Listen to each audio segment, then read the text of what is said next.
बाजार के आखिरी घंटे का हर एक्शन, सटीक विश्लेषण, मुनाफे वाले आइडियाज।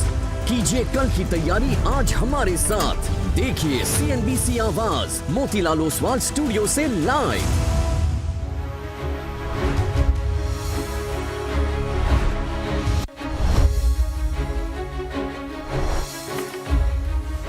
नमस्कार, CNBC आवाज़ मोतीलाल ओसवाल स्टूडियो में आप सभी का स्वागत है। क्लोजिंग शो की शुरुआत हम थोड़ा लेट कर रहे हैं क्योंकि इस साल की सबसे बड़ी ब्रेकिंग न्यूज़ सबसे पहले CNBC आवाज़ पर फ्लैश हुई और उसलिए हमने थोड़ा सा उस पिछले शो से वो समय निकाला। और खैर अब तो आप सभी चैनलों पर वो न्यूज़ देख रहे होंगे। सबसे पहले आपके चैनल CNBC आवाज़ ने न्यूज़ फ्लैश की। ऑब्वियसली आप स्टॉक में आप प्रॉफिट बुकिंग देख रहे हैं, क्लासिकल सेलो न्यूज़ प्ले आउट होता हुआ। लेकिन इस शो की शुरुआत करेंगे हेडलाइंस के साथ। जनवरी सीरीज की धमाकेदार शुरुआत, डबल सेंचुरी के साथ निफ्टी 26,150 के पार। Reliance, Axis bank, JSW steel और कोटक बैंक ने भरा जोश। निफ्टी बैंक में भी 500 पॉइंट से ज्यादा का उछाल। मिड कैप और स्मॉल कैप भी कर रहे हैं आउट परफॉर्म। 700 अंक से ज्यादा चला मिड कैप इंडेक्स।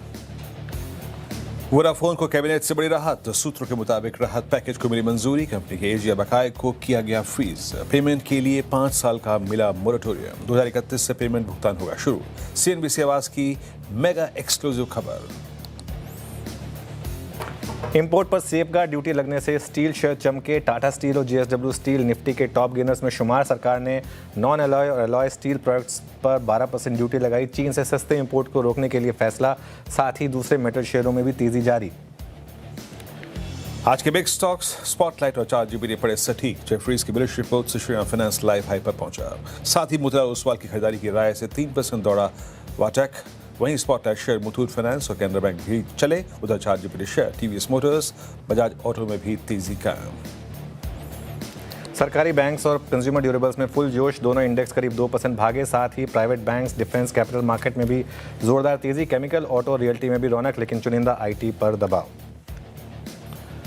आज ऑयल मार्केटिंग शेयरों में जोरदार उबाल। HPCL, VPCL रिकॉर्ड ऊंचाई पर पहुंचे। साथ ही दूसरे एनर्जी शेयरों में भी तेजी कायम। वहीं ऑयल एंड गैस इंडेक्स में करीब 2.5% का उछाल। CME एक्सचेंज पर चांदी पर 30% मार्जिन बढ़ने से चांदी में तगड़ी मुनाफा वसूली। MCX पर चांदी के भाव में करीब 13,000 रुपए की गिरावट।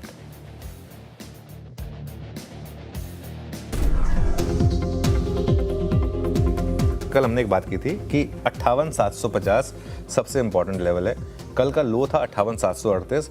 कल वहां से घूम गया बैंक निफ्टी और यही एक, क्योंकि सीरीज का लो 58,712 था। अब आप 58,700 को एक लक्ष्मण रेखा मान ले, क्योंकि 3 बार आप वहां 58,700 तक गए आशीष। तीनों बार मार्केट ने वहां से सपोर्ट लिया। आप चाहें तो यहां पर एक लॉन्ग रह सकते हैं 58,750 के 58,750 के एक स्ट्रिक्ट स्टॉप लॉस के साथ। 58,900 से 59,000 तक की कोई भी डिप मिले तो उसमें आप बाय करें और एक 58,700 का एक स्ट्रिक्ट स्टॉप लॉस रखें। 59,500 पर पहला रेजिस्टेंस है और सबसे बड़ा रेजिस्टेंस वहीं पर है 59,500 पर।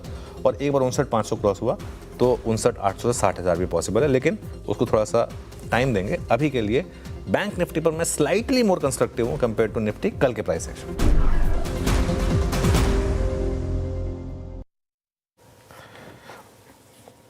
ओके, तो आप सभी का स्वागत है कमाई का अड्डा में। और इनफैक्ट इस सीरीज़ की आगाज़ कितनी शानदार हुई है और आप स्क्रीन पे देख सकते हैं मार्केट में अच्छी रैली। 230 अंकों से ज़्यादा की बढ़ोतरी। निफ्टी, बैंक निफ्टी अप है। ब्रॉडर मार्केट्स में अच्छी खासी रैली है। ब्रेथ इंटैक्ट है और सेक्टर स्पेसिफिक अच्छे मूव्स मार्केट में फ़िलहाल देखने को मिल रहे हैं। और खबर भी काफ़ी अच्छी आ रही है। उसमें और डिटेल में हम चर्चा करेंगे क्या कुछ चीज़ें हैं और समझनी। लेकिन पहले तो गुड आफ्टरनून सर और गुड आफ्टरनून वीरेंद्र जी। 1.5 घंटे हम देखेंगे मार्केट को क्लोजली कैसे रहती है चाल मार्केट की। लेकिन सुबह की कमेंट्री में आपने ये मेंशन किया कि इस सीरीज़ में कुछ अलग हो सकता है, ये सीरीज़ कुछ अलग हो सकती है। और जिस तरीके से तेज़ी आज प्ले आउट हुई है मार्केट में, क्या मान लें सच में अलग है? और क्या परिधान बदलने से जैसे इंसान का मूड अपलिफ्ट हो जाता है वैसे ही मार्केट का मूड अपलिफ्ट हुआ है? देखिए, सबसे पहली बात तो आज क्यों तेज उछाला है वो डिस्कस कर लेते हैं। रिलायंस और बैंक निफ्टी के दम पर मार्केट ने ये उछाल दिखाया। और आज सुबह हम एक चीज जो डिस्कस कर रहे थे श्रेया, सुबह सुबह आप भी थी शो में, कि मार्केट ब्रेथ अच्छी थी।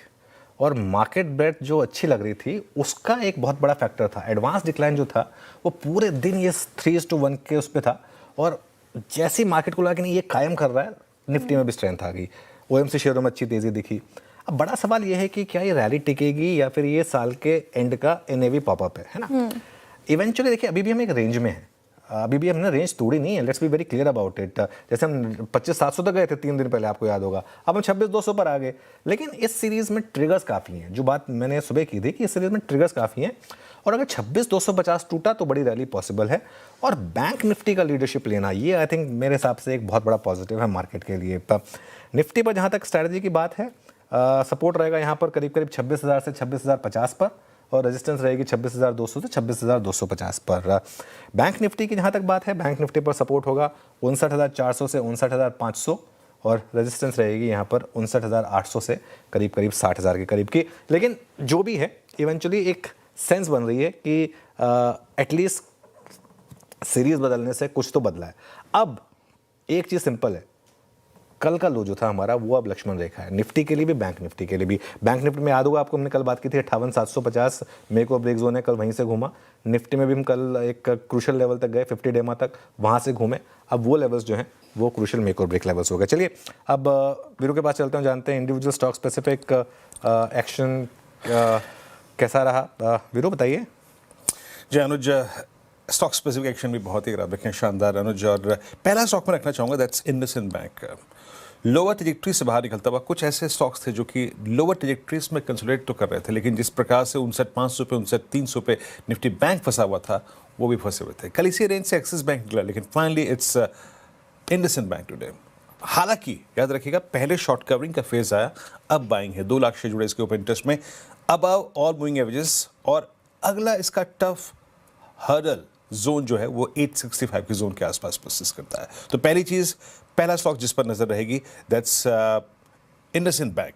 दूसरा, मैं ओएमसी से फोकस कर रहा था अनुज, सुबह भी और अभी भी। इनफैक्ट एचपीसीएल आपकी स्क्रीन पे आएगा, बहुत ही शानदार ब्रेकआउट, डे हाई की ट्रैजेक्टरी में भी आके ट्रेड करता हुआ 496। जरा ओपन इंटरेस्ट देखिए, 0.4% का बिल्डअप, पूरा का पूरा ऑयल एंड गैस बास्केट। सुबह हमने आईओसी की चर्चा की, एचपीसीएल की चर्चा करी, पेट्रोनेट की चर्चा करी, बट बहुत ही क्लासिकल ब्रेकआउट का केस है, क्लियर कट रेंज ब्रेकआउट का केस है आपका एचपीसीएल बीपीसीएल। ये basket on the very first of the series काफ़ी इंप्रेस करती हुई, काफ़ी स्ट्रॉन्ग लगती हुई। और एक एनबीएफसी जिसमें एक बार फिर से बहुत ही स्ट्रॉन्ग रेक्टेंगल और एक रेंज का ब्रेकआउट है, दैट्स एल&टी फाइनेंस। सबसे स्ट्रॉन्ग स्टॉक रहा ये पूरी दिसंबर सीरीज का, डोमिनेट किया इसने दिसंबर में बड़े मूव के बाद। इनफैक्ट दिसंबर मोर और लेस कंसोलिडेशन के रहा, अक्टूबर नवंबर के बड़े स्विंग के बाद। आज जिन्होंने भी थोड़ी बहुत शॉर्ट ली थी अनुज, वो फाइनली अगर आप देखें तो उस ब्रेकआउट के बाद बाहर कटते हुए, बाहर आते हुए और ये एग्जिट होता हुआ। तो ये आपके स्क्रीन पे एल&टी फाइनेंस। मैं ये 4 स्टॉक्स लेके आया था अनुज, लेकिन अनुज मैं थोड़ा सा आपसे वोडाफोन पे चर्चा करना चाहूँगा। अभी जब ये 11 रुपये पे आ चुका है डील पर, क्या हो रहा है ये, मतलब बाजार का रिएक्शन क्या है? Classical sell on news? नहीं, दो चीज़ें हैं वीरू। थोड़ा सा क्लासिकल सेल ऑन न्यूज़ तो है ही, लेकिन उस डॉक्यूमेंट में जो एक चीज़ लिखी है, अगर उसको माना जाए तो अब 85,000 करोड़ पर अमाउंट को फ्रीज किया गया है। असीम को एक बार वापस जोड़ लेते हैं एक्चुअली, क्योंकि इसमें थोड़ा सा एक कंफ्यूजन है और थोड़ी सी क्लैरिटी भी मिल जाएगी उसकी तरफ, उनकी तरफ से। 85,000 करोड़ का जो अमाउंट है उसमें से 45,000 करोड़ इंटरेस्ट और पेनल्टी है, और 40,000 करोड़ जो है वो एक्चुअल अमाउंट था जो ओरिजिनल एजीआर था। अब इसमें ये कहा गया है कि इसको 85,000 करोड़ को फ्रीज किया गया है और वो 5 साल में आपको देना होगा। 5 साल में ये 85,000 करोड़ देना होगा, क्योंकि उसमें ये भी कहा गया कि डीओटी इसको रीअसेस करेगा। तो देखिए, देना तो है क्योंकि सुप्रीम कोर्ट का जो फैसला उसके हिसाब से, लेकिन उसमें से कितना अमाउंट देना है और कितने मोरेटोरियम के हिसाब से देना है। असीम जुड़े क्या वापस हमारे साथ? असीम, एक बार देखिए, स्टॉक अब करीब करीब इस समय 10% नीचे है, लोअर सर्किट लगा चुका है। क्या मार्केट की जो डिसअपॉइंटमेंट है, ऑब्वियसली एक सेल ऑन न्यूज़ तो है ही, क्या एक डिसअपॉइंटमेंट है कि सिर्फ इंटरेस्ट और पेनल्टी अभी भी देनी होगी, या इसको भी आगे जाके माफ़ किया जाएगा, उसका प्रोविजन है? वो डॉक्यूमेंट क्या रहा है?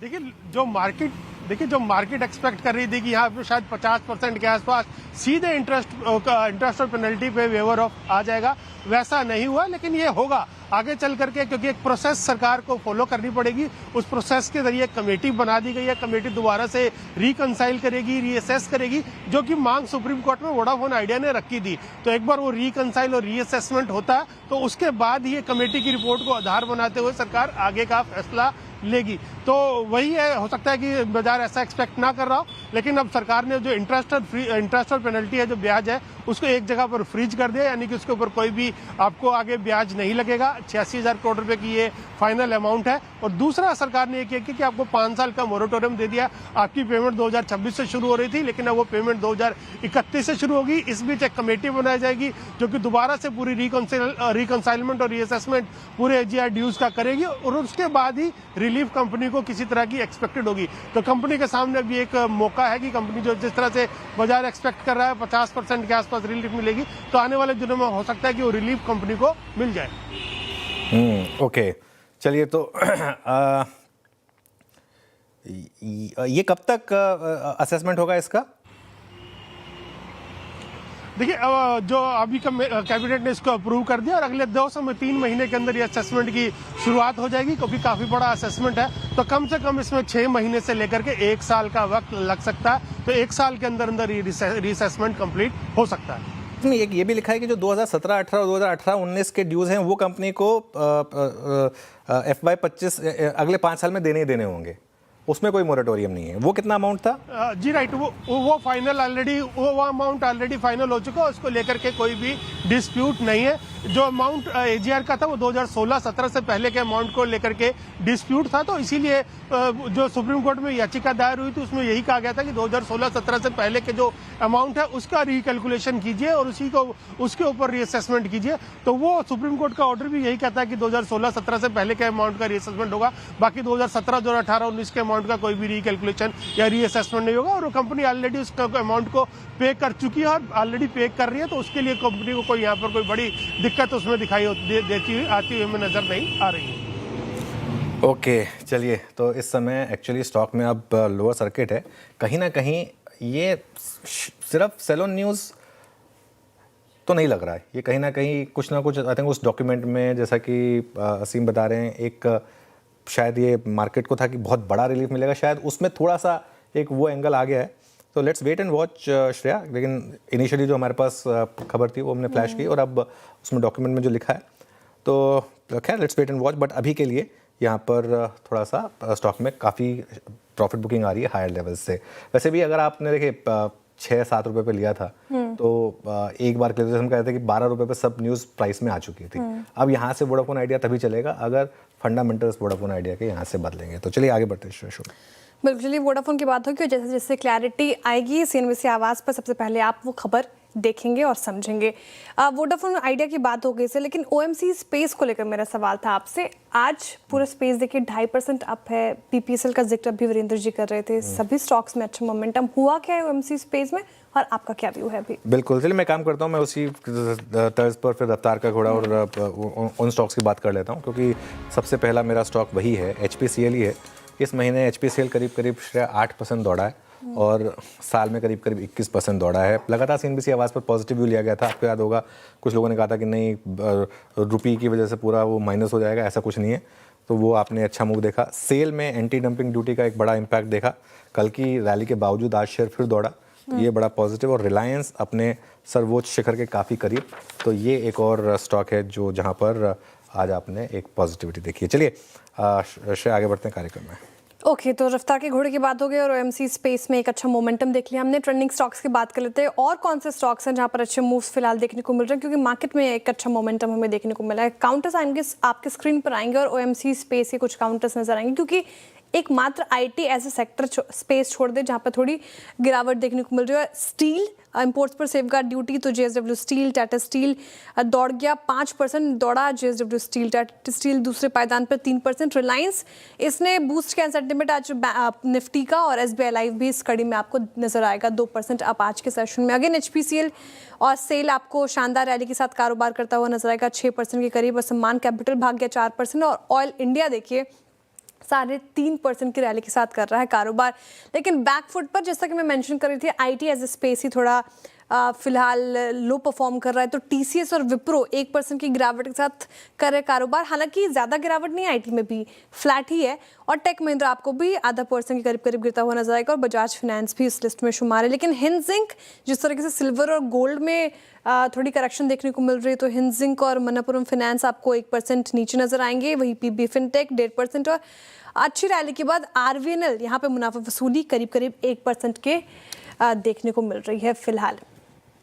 चलिए, अब हमारे साथ हमारा पैनल तैयार है। शुरुआत करते हैं ट्रेड्स की। गुड आफ्टरनून आप सभी को। कावा सर बताइए क्या रहेगी आपकी ट्रेड? गुड आफ्टरनून सभी को। Good afternoon. स्टॉक का नाम है M N M, my favourite stock. Structurally positive, कल 5 हफ्ते की गिरावट देखी हमने और करीब 2 हफ्ते से हम एक अपमूव देख रहे हैं। ट्रेड कर रहे हैं 3696 के आसपास। स्टॉप लगाएंगे 3660, जानबूझ के थोड़ा डीप स्टॉप है, लेकिन टारगेट भी अच्छा होना चाहिए ना, तो 3750 टारगेट है। स्पिल ओवर ट्रेड बन सकता है। Yes, M N M. Okay, M N M Prakash sir का ट्रेड है। एक बार जरा एमएनएम को ला के रखिएगा स्क्रीन पे, 3698 याद रखिएगा। एमएनएम ऑलमोस्ट अब पिछली सीरीज के हाई को ऑलमोस्ट स्ट्राइक करता है 3700 के जोन को। मानस, गुड आफ्टरनून, आपका ट्रेड। गुड आफ्टरनून वीरेन जी। तो देखिए एचपीसीएल में अभी भी खरीदारी करने की राय रहेगी। कल भी यहाँ पर मैंने रिकमेंडेशन दिया था, वो टारगेट ऑलरेडी अचीव हो चुके हैं, लेकिन क्योंकि एक फ्रेश ब्रेकआउट चार्ट्स पे एचपीसीएल में देखने को मिला है, तो करंट लेवल्स पे खरीदारी करने की राय रहेगी। 489 का स्टॉप लॉस लगाएंगे और 510 के नेक्स्ट टारगेट होंगे एचपीसीएल के लिए। 500 वाला कॉल ऑप्शन ले सकते हैं, 14-15 रुपए के आसपास ट्रेड हो रहा है, उसमें 11 रुपए के स्टॉप लॉस से खरीदारी करिए। 22 रुपए तक के टारगेट पास हो गए। ओके, एचपीसीएल यहाँ पर खरीदारी की राय मानस जी की तरफ से आ गई, अच्छा करता हुआ ये स्टॉक। आशीष कयाल जी, गुड आफ्टरनून, बताइए इस वक्त की पिक क्या होगी आपकी? Good afternoon Shreya. और हम साल के आखिरी डे पे ट्रेड कर रहे हैं और मार्केट अच्छा है, तो 2026 भी अच्छा होना चाहिए। ऐसे में चलते हुए एसबीआई लाइफ जो है वो बहुत ही अच्छा ब्रेकआउट दे रहा है। काफी समय से कंसोलिडेशन चल रहा था, लेकिन उसके बाद में एक अच्छा रुझान आता हुआ नजर आ रहा है। तो एसबीआई लाइफ पे नजर बनाए रखें, यहाँ पे लॉन्ग पोजीशंस क्रिएट की जा सकती है। टारगेट ऊपर में करीबन 2150 के देखे जा सकते हैं। स्टॉप लॉस लगाना होगा 1975 का। ओके, अब चलते हैं राजेश जी के पास। राजेश जी बताइए क्या रहेगी आपकी trade? Good afternoon ji. Good afternoon everyone.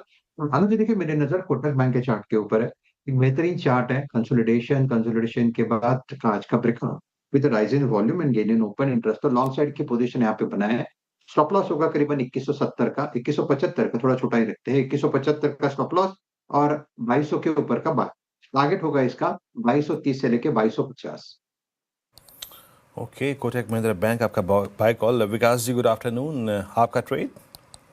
Good afternoon Virendra ji. देखो बैंकिंग में मुझे एक्सिस बैंक स्ट्रांग लग रहा है। हमने हमारे क्लाइंट को भी एक स्टॉक रिकमेंड कर चुके हैं और ओवरऑल यहाँ पे सेटअप बहुत पॉजिटिव बनते हुए देखने मिल रहा है।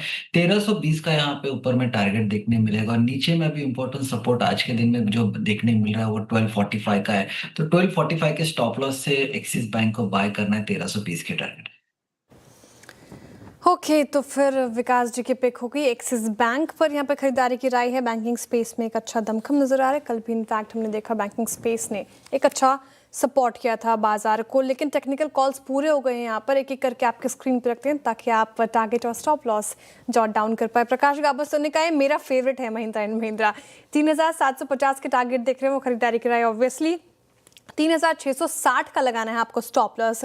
मानस जी ने एचपीसीएल को पिक किया, पूरे पैक में गजब का मूव, तो 510 के टारगेट देख रहे हैं वो। 489 का आपको स्टॉप लॉस मेंटेन करना है। आशीष कयाल जी ने एसबीआई लाइफ को चुना है खरीदारी के लिए, अच्छा करता हुआ ये भी स्टॉक, और 2150 के टारगेट हैं। 1975 का स्टॉप लॉस मेंटेन करना है। राजेश सातपुत्र जी को कोटक महिंद्रा बैंक पसंद आ रहा है प्राइवेट बैंकिंग स्पेस से, 2250 तक के कह रहे हैं वो ये जा सकता है, और 2175 का लेकिन स्टॉप लॉस जरूर से मेंटेन कीजिए। विकास जी भी एक्सिस बैंक को ही चुन रहे हैं बैंक स्पेस से, और 1320 के टारगेट देख रहे हैं वो। 1245 का आपको स्टॉप लॉस मेंटेन करना है। तो ये तो हो गई टेक्निकल कॉल्स, लेकिन इन्वेस्टमेंट आइडिया क्या होना चाहिए ये समझ लेते हैं गौरांग जी से। गौरांग जी नमस्कार, स्वागत है आपका कार्यक्रम में। साल के आखिरी दिन में हैं हम, और कोई ऐसा पिक जो 2026 में गजब की कमाई कराए सर, कौन सा स्टॉक होगा वो? धन्यवाद श्रेया जी। प्रयास तो हमारा यही रहता है कि हर बार ऐसे विकल्प दे के निवेशकों को लाभ हो।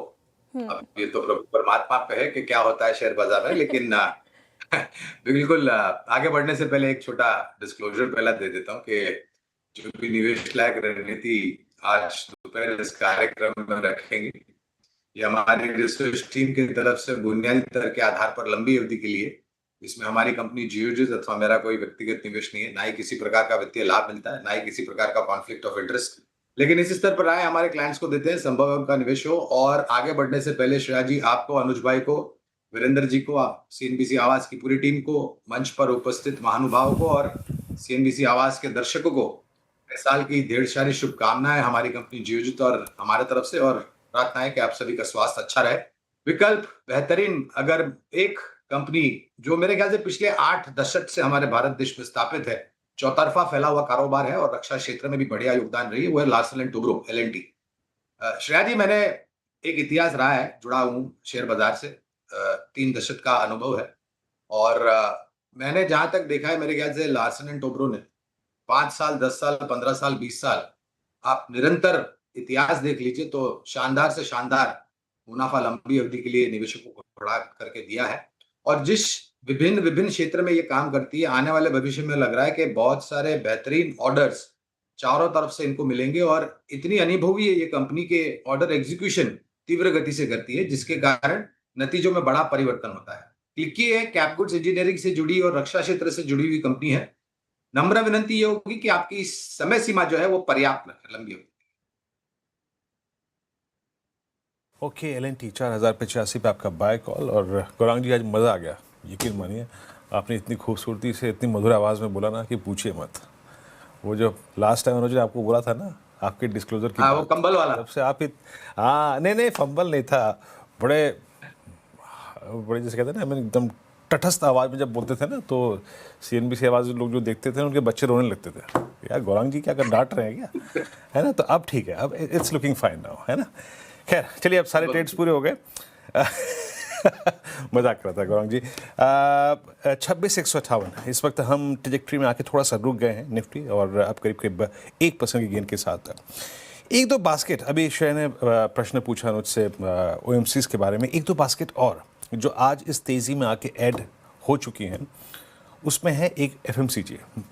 मानस, हमने सुबह सुबह बात की ब्रिटानिया पे, ITC पे बात हुई, डाबर पे बात हुई।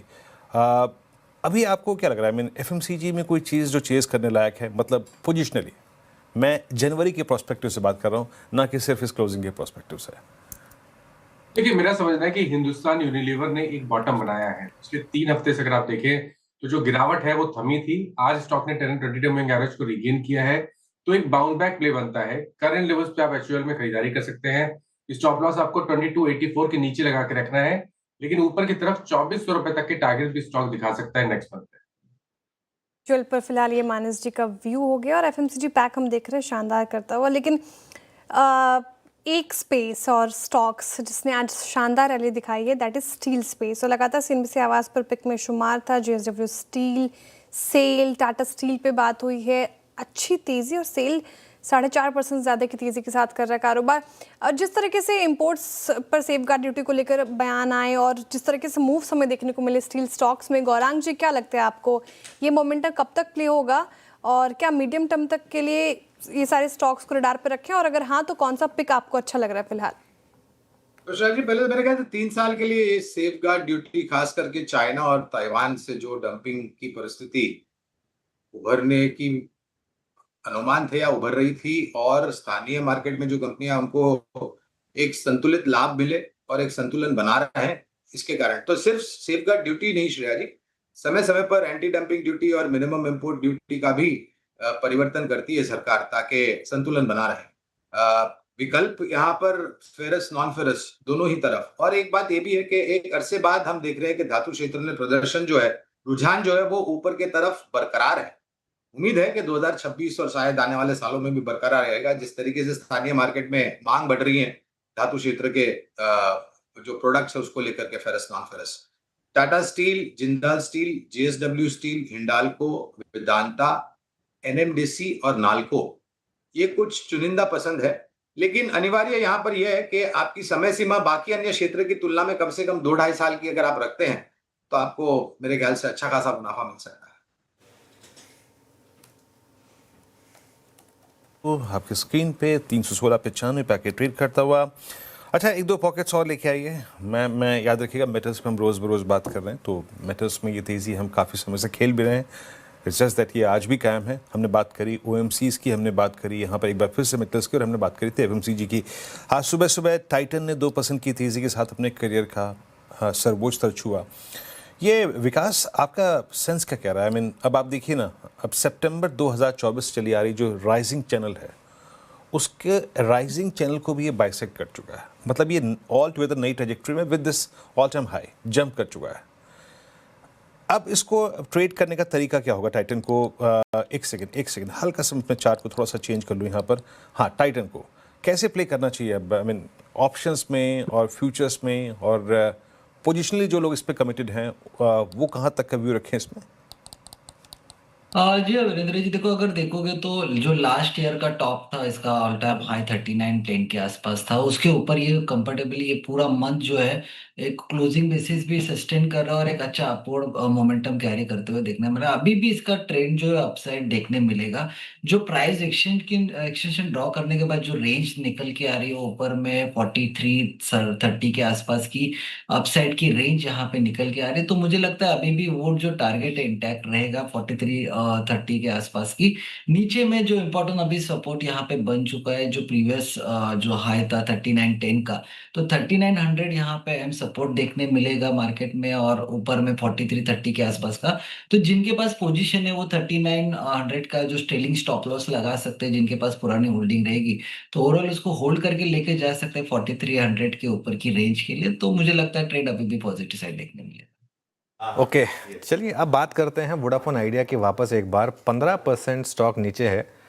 क्या ये राहत है या नहीं है वाकई में? क्योंकि जो ओरिजिनल डॉक्यूमेंट आया उसके बाद एक बार से ऑब्वियसली लगा कि ये बड़ा रिलीफ है, लेकिन अगर आप उसको पूरा पढ़ेंगे तो कहीं ना कहीं स्ट्रीट को लग रहा है कि क्या इसमें कुछ इफ्स एंड बट्स रह गए हैं, जिस वजह से क्या ये शायद सिर्फ सेलोन न्यूज़ नहीं है, कुछ और भी है क्या? आप यतिन से जानते हैं। Yatin, good afternoon. Good afternoon. और बहुत ही कन्फ्यूजन फिर से एक बार हो गया है वोडाफोन आइडिया पे। इसके पहले कन्फ्यूजन सुप्रीम कोर्ट के ऑर्डर पे था, और वो भी रिवीजन हमने देखा कि किस तरीके से सुप्रीम कोर्ट ने अपना ऑर्डर को मॉडिफाई किया। अगर हम आज की बात करें तो जो सूत्रों से अभी तक जानकारी मिल रही, क्योंकि जो औपचारिक कैबिनेट की प्रेस कॉन्फ्रेंस है वो 3 बजे होगी, अभी तक जो हमको सोर्सेज बेस्ड इंफॉर्मेशन मिल रही है उसमें 3 पहलू हैं AGRs के। सबसे पहले सरकार ने AGR ड्यूज को फ्रीज कर दिया है। फ्रीज का मतलब यह है कि AGR की जो लायबिलिटी है वो 85,000 करोड़ या जो भी जो फिगर है ब्रॉडली उस तक सीमित रहेगी, उससे ऊपर नहीं जाएगी। सबसे पहला काम कैबिनेट ने ये अप्रूवल दिया है। दूसरा अप्रूवल दिया है कि जो ड्यूज हैं FY19 से आगे वाले, उस पर 5 साल का मॉरेटोरियम, और दूसरे जो ड्यूज हैं उस पर 15 साल का मॉरेटोरियम। तो ब्रॉडली कंपनी को एक 10-12 साल ब्रॉडली मॉरेटोरियम मिलते हुए आपको नजर पड़ रहा है। और तीसरी सबसे बड़ी चीज जो सरकार ने कही है और जिस पे कंफ्यूजन है अभी भी लोगों को, वो है इंटरेस्ट और पेनल्टी वेवर। देखिए, जो पूरे AGR ड्यूज है वो लगभग 85,000 करोड़ के आसपास हैं, जिसके अंदर इंटरेस्ट और पेनल्टी का जो अमाउंट है वो लगभग 50% है, 40 से 45 हज़ार करोड़ के बीच में। और सरकार ने अभी तक किसी भी टाइप का क्लैरिटी इंटरेस्ट और पेनल्टी वेवर पे नहीं दिया है। अगर इंटरेस्ट और पेनल्टी वेवर होता है तो AGR लायबिलिटी जो लगभग आधी रह जाती है। और इसके बारे में जो कैबिनेट से जानकारी जो सूत्रों से मिल रही है वो ये मिल रही है, और असीम ने भी थोड़े समय पहले इस पर क्लैरिटी दी कि जो इंटरेस्ट और पेनल्टी है, रिकैलकुलेशन है, रीअसेसमेंट है, डिडक्शन है, ये स्पेसिफिक चीज़ें लिखी हुई हैं। तो ये सारी चीज़ें DOT की एक अगुवाई में कमिटी फॉर्म होगी और वो कमिटी डिसाइड करेगी। देखिए, सरकार कोई भी डिसीजन रैंडमली और हैपहैज़र्डली नहीं लेती है। जो सारे कैलकुलेशंस हैं, जो सारे इंटरेस्ट पेनल्टी कंपोनेंट्स हैं, इनका जो बाइफर्केशन है अगर वो कैबिनेट के सामने रखा जाए उसके बाद ही वो अप्रूवल होगा। तो शायद ये बाजार को चीज़ पसंद नहीं आई, और शायद एक पोजिशनिंग थी बाजार में कि शायद ये इंटरेस्ट पेनल्टी का डिसीजन आज का आज ही आ जाता तो अच्छा होता, और शायद एक नेगेटिव रिएक्शन देखने को मिल रहा है। लेकिन शायद 3 बजे की जो प्रेस कॉन्फ्रेंस है, या लोग तो मुझे लगता है पूछेंगे सरकार को कि इंटरेस्ट और पेनल्टी हटेगी कि नहीं हटेगी। अच्छा, हटेगी तो DOT की कमेटी हटाएगी क्या, कमेटी कितने समय में फॉर्म होगी और कभी तक ये पेपर वर्क होगा। तो ये सब चीज़ों पे मुझे लगता है क्लैरिटी अभी भी आना बाकी है, और इस कन्फ्यूजन के चक्कर में ही अभी आपको स्टॉक 15% नीचे दिखाई पड़ रहा है। बिल्कुल। चलिए, शुक्रिया यतिन, बहुत सही तरीके से आपने एक्सप्लेन किया। गौरांग जी, अगर इस एक्सप्लेनेशन को और फैक्टर इन किया जाए तो अब क्या व्यू रहेगा फिर वोडाफोन पर? देखिए, कार्यक्रम शुरू होने के पहले हमने चर्चा की अनुज भाई, और मैंने तब यही कहा था कि खबर आई है, अच्छी बात है राहत को लेकर के, लेकिन शब्दावली के बीच में जो शब्द छुपे हैं उनको समझना भी बहुत ही अनिवार्य है। और मेरा ये मानना है अनुज भाई कि आने वाले समय में कुछ दिनों में, हफ्तों में और भी स्पष्टीकरण आएगा। और मेरा सवाल ये है अनुज भाई कि चलिए आपको 5 साल की राह दे दी है मॉनिटोरियम के रूप में 2031 तक। 85,000 करोड़ का एक आंकड़ा मैंने सुना और जो मैंने पढ़ा है, अगर आप 85,000 करोड़ को 5 साल में बांट भी देते तो आपको वो रकम आने वाले समय गुरमीत थोड़ा सा एक काम करते हैं, थोड़ा गौरांग जी की वॉइस थोड़ी सी क्रैक हो रही है तो उनको वापस जोड़ते हैं। लेकिन एक काम करते हैं ज़रा, एक और बार स्टॉक देख लेते हैं। 15% नीचे है इस समय वोडाफोन आइडिया, 15% का डाउन सर्किट लग चुका है यहाँ पर। अच्छा, एक इंटरेस्टिंग चीज़ है, आप भारती का स्टॉक देखिए, उसके मुकाबले भारती में जो प्रॉफिट बुकिंग आ रही थी भारती ने वापस चलना शुरू करा है, क्योंकि कहीं ना कहीं इसका एक अगर ये वाकई में बड़ा रिलीफ नहीं है तो फिर भारती भागेगा फिर ऑब्वियसली। खैर एनीवे, 2025 की आज विदाई हो रही है और आज एक और युग का अंत हो रहा है। बर्कशायर हैथवे में वॉरेन बफे 94 की उम्र में रिटायर हो रहे हैं और सीईओ के तौर पर उनका आज आखिरी दिन है। तो जो पिछले 60 साल का उनका ऐतिहासिक सफ़र रहा है उसके बारे में थोड़ी सी जानकारी लेते हैं हॉर्मस से। हॉर्मस, गुड आफ्टरनून। बताइए। गुड आफ्टरनून अनुज। जैसे कि आप कह रहे थे, एक युग का अंत हो रहा है बर्कशायर हैथवे पे, क्योंकि 60 साल के लंबे करियर के बाद आज वॉरेन बफे का बतौर सीईओ आखिरी दिन होगा बर्कशायर हैथवे में। और हम सब जानते हैं कि बर्कशायर हैथवे पे उन्होंने तब दाव लगाया था जब वो अपने वर्किंग कैपिटल वैल्यू से नीचे ट्रेड करता था, और आज उन्होंने एक ऐसा कंग्लोमरेट खड़ा किया है जिसके कारोबार जो है लगभग दुनिया के हर क्षेत्र में मौजूद है। फिर चाहे वो इंश्योरेंस हो, चाहे वो रेलवेज हो, चाहे कंज्यूमर ब्रांड्स हो, इंडस्ट्रियल ब्रांड्स हो, लेकिन सबसे ज़्यादा चर्चा जो होती है वो बर्कशायर हैथवे के इन्वेस्टमेंट पोर्टफोलियो की होती है। अगर हम बात करें वैल्यू इन्वेस्टिंग की, तो वहाँ पर भी वॉरेन बफे ने एक बहुत अच्छी बात कही थी कि प्राइस इज़ व्हाट यू पे, value is what you get. जो कीमत उन्होंने दी थी 60 वर्ष पहले बर्कशायर हैथवे को टेक ओवर करने के लिए, उसकी वैल्यू आज उन्होंने इतना बड़ा कॉन्ग्लोमरेट खड़ा करके, यानी कि जिसकी $1 ट्रिलियन से ज़्यादा की मार्केट कैप है, उस तरह की वैल्यू जनरेट की है वॉरेन बफे ने इन 60 वर्षों में। अगर आपने $1,000 60 वर्ष पहले निवेश करे होते, आज उसकी कुल वैल्यू जो है $45 मिलियन की है। इस तरह की वैल्यू जनरेशन हुई। और एक बर्कशायर हैथवे का क्लास ए शेयर जो है वो $7.5 लाख की उसकी कीमत है। अब अगर हम देखें तो 1 नवंबर को जो उन्होंने अपनी तीसरी तिमाही की कैश पोजीशन डिस्क्लोज की थी वो $382 बिलियन की थी। $382 बिलियन, 152 देशों की जीडीपी से ज्यादा कैश बर्कशायर हैथवे के पास है। ये हम सिर्फ कैश की बात कर रहे हैं, ना कि इन्वेस्टमेंट पोजीशन की। अब बात यह है कि आगे क्या। बर्कशायर हैथवे के जो उत्तराधिकारी है वॉरेन बफे के, ग्रेग एबल, 63 वर्षीय, अगले नए सीईओ होंगे कल से। और ये कोई बर्कशायर हैथवे के इनसाइडर नहीं है। उन्होंने अपने करियर की शुरुआत 1992 में पीडब्ल्यूसी से की थी बतौर चार्टर्ड अकाउंटेंट। फिर जाकर के वो एक कंपनी से जुड़े थे जिसका नाम था कैल एनर्जी, और उस कैल एनर्जी नाम की कंपनी ने 1999 में मिड अमेरिकन का अधिग्रहण किया था, जिसके वो 2008 में सीईओ बने। और जब बर्कशायर हैथवे ने उसमें कंट्रोलिंग स्टेक एक्वायर किया था, तब जाकर के उसका नाम बदलकर 2014 में बर्कशायर हैथवे एनर्जी किया गया था। तब से उन्होंने ये कॉर्पोरेट सीडी बड़ी तेजी से चली है, और अब 2018 में वो नॉन इंश्योरेंस ऑपरेशंस के वाइस चेयरमैन बने, बोर्ड में शामिल हुए। और वॉरेन बफे ने कह भी दिया था कि ग्रेग एबल उनके उत्तराधिकारी होंगे, जिसकी औपचारिक घोषणा उन्होंने इस साल की एजीएम में की। लेकिन उनके पास उनकी प्रेजेंस जो है वो अब फील होने लगी है, क्योंकि अल्फाबेट में बर्कशायर हैथवे ने $4.5 बिलियन का स्टेक खरीदा नवंबर के महीने में। और वॉरेन बफे का जो एंटी टैक्स स्टांस है उससे सब वाकिफ है। और एप्पल जो उनकी सबसे बड़ी बेट है, उसको भी वो एक कंज्यूमर सर्विसेज कंपनी कहते हैं, ना कि एक टेक कंपनी। तो अल्फाबेट एक ग्रेग एबल की पोजीशन है, ये बाजार में अटकल है। अब उनके पास काफी सारे चैलेंजेस भी है। चैलेंजेस ये है कि पहले उन्हें निवेशकों का भरोसा जीतना होगा। दूसरा ये कि इतनी बड़ी जो कैश पाइल है उसे वो लगाएंगे कहां। काफी सारे लोग ये कहते हैं कि कैश बहुत ज्यादा है, ट्रेजरी से निकलकर कहीं और जाइए। शायद अल्फाबेट से इसकी शुरुआत हो चुकी हो। और एक लो प्रोफाइल रखने वाली शख्सियत है ग्रेग एबल, ना कि वॉरेन बफे, जिनका जो ऑरा है, जो शोमैनशिप है, उससे काफी दूर रहते हैं और अपने काम से मतलब रखते हैं। तो वो उन पर ज्यादा स्पॉटलाइट होगी, वॉरेन बफे के साथ उनसे तुलना होगी, कॉन्स्टेंटली तुलना होगी। तो ये एक बड़ा चैलेंज होगा ग्रेग एबल के लिए। तो एक नया जो अध्याय शुरू हो रहा है बर्कशायर हैथवे के लिए, एक युग का अंत तो हो रहा है, लेकिन एक नए युग की शुरुआत नए साल से होने जा रही है। शुक्रिया हॉर्मास। तो खैर एक शानदार युग का अंत। मेरी लाइफ की एक रिग्रेट रह गई कि मैं ओमाहा नहीं जा पाया। वो बर्कशायर हैथवे की जो एनुअल मीट होती है उसमें मेरे कुछ फ्रेंड्स गए वहाँ पर। मेरा भी मन था, लेकिन जैसे कहते हैं ना, लाइफ में कुछ चीज़ों को टालना नहीं चाहिए। 2 साल पहले मेरा प्लान था जाने का और अब जाना चाहिए था। अब सोचा कि चलिए अगले साल चले जाएंगे। फिर उसके अगले साल चार्ली मंगेज की डेथ हो गई और अब वॉरेन बफे रिटायर हो गए। तो अब वो सिर्फ कहानियों में सिमट के रह गया। अब उनकी जो न्यूज़ लेटर्स की बुक है बस वही पढ़ेंगे वीरू, लेकिन वहाँ जाने का वो जो था वो रह गया। तो इसके लिए ये कहते हैं कि कुछ चीज़ करनी हो ना, वो कर लेनी चाहिए, बाद के लिए नहीं छोड़ना चाहिए उसको। बिल्कुल, मोतीलाल जी कभी नहीं छोड़ रखते थे, है ना, हर साल जाते थे। रामदेव जी सॉरी, हाँ, रामदेव जी कभी नहीं छोड़ी उन्होंने यहाँ पे। वो एक उत्सव था उनके लिए, है ना, रामदेव जी के लिए। खैर कोई बात नहीं अनुज, जैसे कि आप कह रहे थे कि कुछ चीज़ छूट जाती है तो छूट जाती है। और बस बहुत बहुत शुक्रिया आपका उनके इस पूरे करियर पर प्रकाश डालने के लिए, जिसका आज अंतिम दिन है। बहुत बहुत शुक्रिया। Nifty is at day high, it's 26175 और अगर आप पॉइंट टू पॉइंट कंपेयर करें, हम दिन के सर्वोच्च रुपये के ट्रेड कर रहे हैं और 59,745 डे हाई पर आके हम टिक बाय टिक रखिएगा एक बार। Markets at day high. अभी यहाँ काम करते हैं, जरा टॉप कैश कॉल्स ले लेते हैं। प्रकाश कावत सर, आशीष कयाल जी और राजेश सतपुते जी एक करके ट्रेड्स देंगे। प्रकाश सर, क्या पिक कर रहे हैं आप?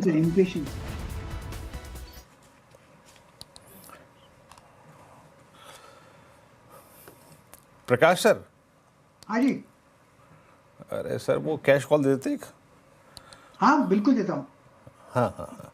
जो पसंद है मुझे स्टॉक इस वक्त वो है CIE इंडिया।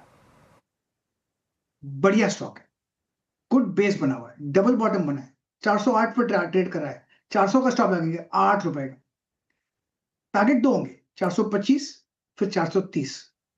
CIE इंडिया जिसका ना पहले नाम Mahindra I think Mahindra CIE था, तो उसके बाद वो कंपनी में प्रमोटर चेंज हुआ तो अब CIE इंडिया इसका नाम है। आशीष जी, आपने क्या पिक किया कैश कॉल में? देखिए यहाँ पर JSW एनर्जी एक रिवर्सल बैट है। यहाँ पर एक अच्छा खासा रुझान आज के दिन देखा जा रहा है, तो मेरे ख्याल से JSW एनर्जी पे अच्छा मूव आ सकता है। ऊपर में जो टारगेट है यहाँ पर करीबन 510 के देखे जा सकते हैं। स्टॉप लॉस नीचे में लगाना होगा 470 का। रिस्क रिवॉर्ड काफी अपीलिंग है इस लेवल्स पे। ओके, JSW एनर्जी कैश में पसंद आ रहा है आशीष कयाल जी को। राजेश सतपुते जी, आपकी पसंद कैश में? श्रेया, देखिए सफायर फूड्स पे मेरी नजर है। सफायर फूड में मुझे लगता है एक पेनेंट फॉर्मेशन का आज ब्रेकआउट हुआ है और इस ब्रेकआउट का जो टारगेट है वो है 275 का। So at a level of 256, it's a buy in Sapphire. Stop loss will be at 248. Sapphire 256 पे आपका एक बाय कॉल है। एक काम करते हैं और ये कैश कॉल्स पूरी हो गई, अभी ऑप्शन ट्रेड्स बाकी हैं, विचार का चमत्कार बाकी है और सब लेंगे और कुछ और चर्चा। एक छोटा सा ब्रेक लेकर तुरंत हाजिर होते हैं।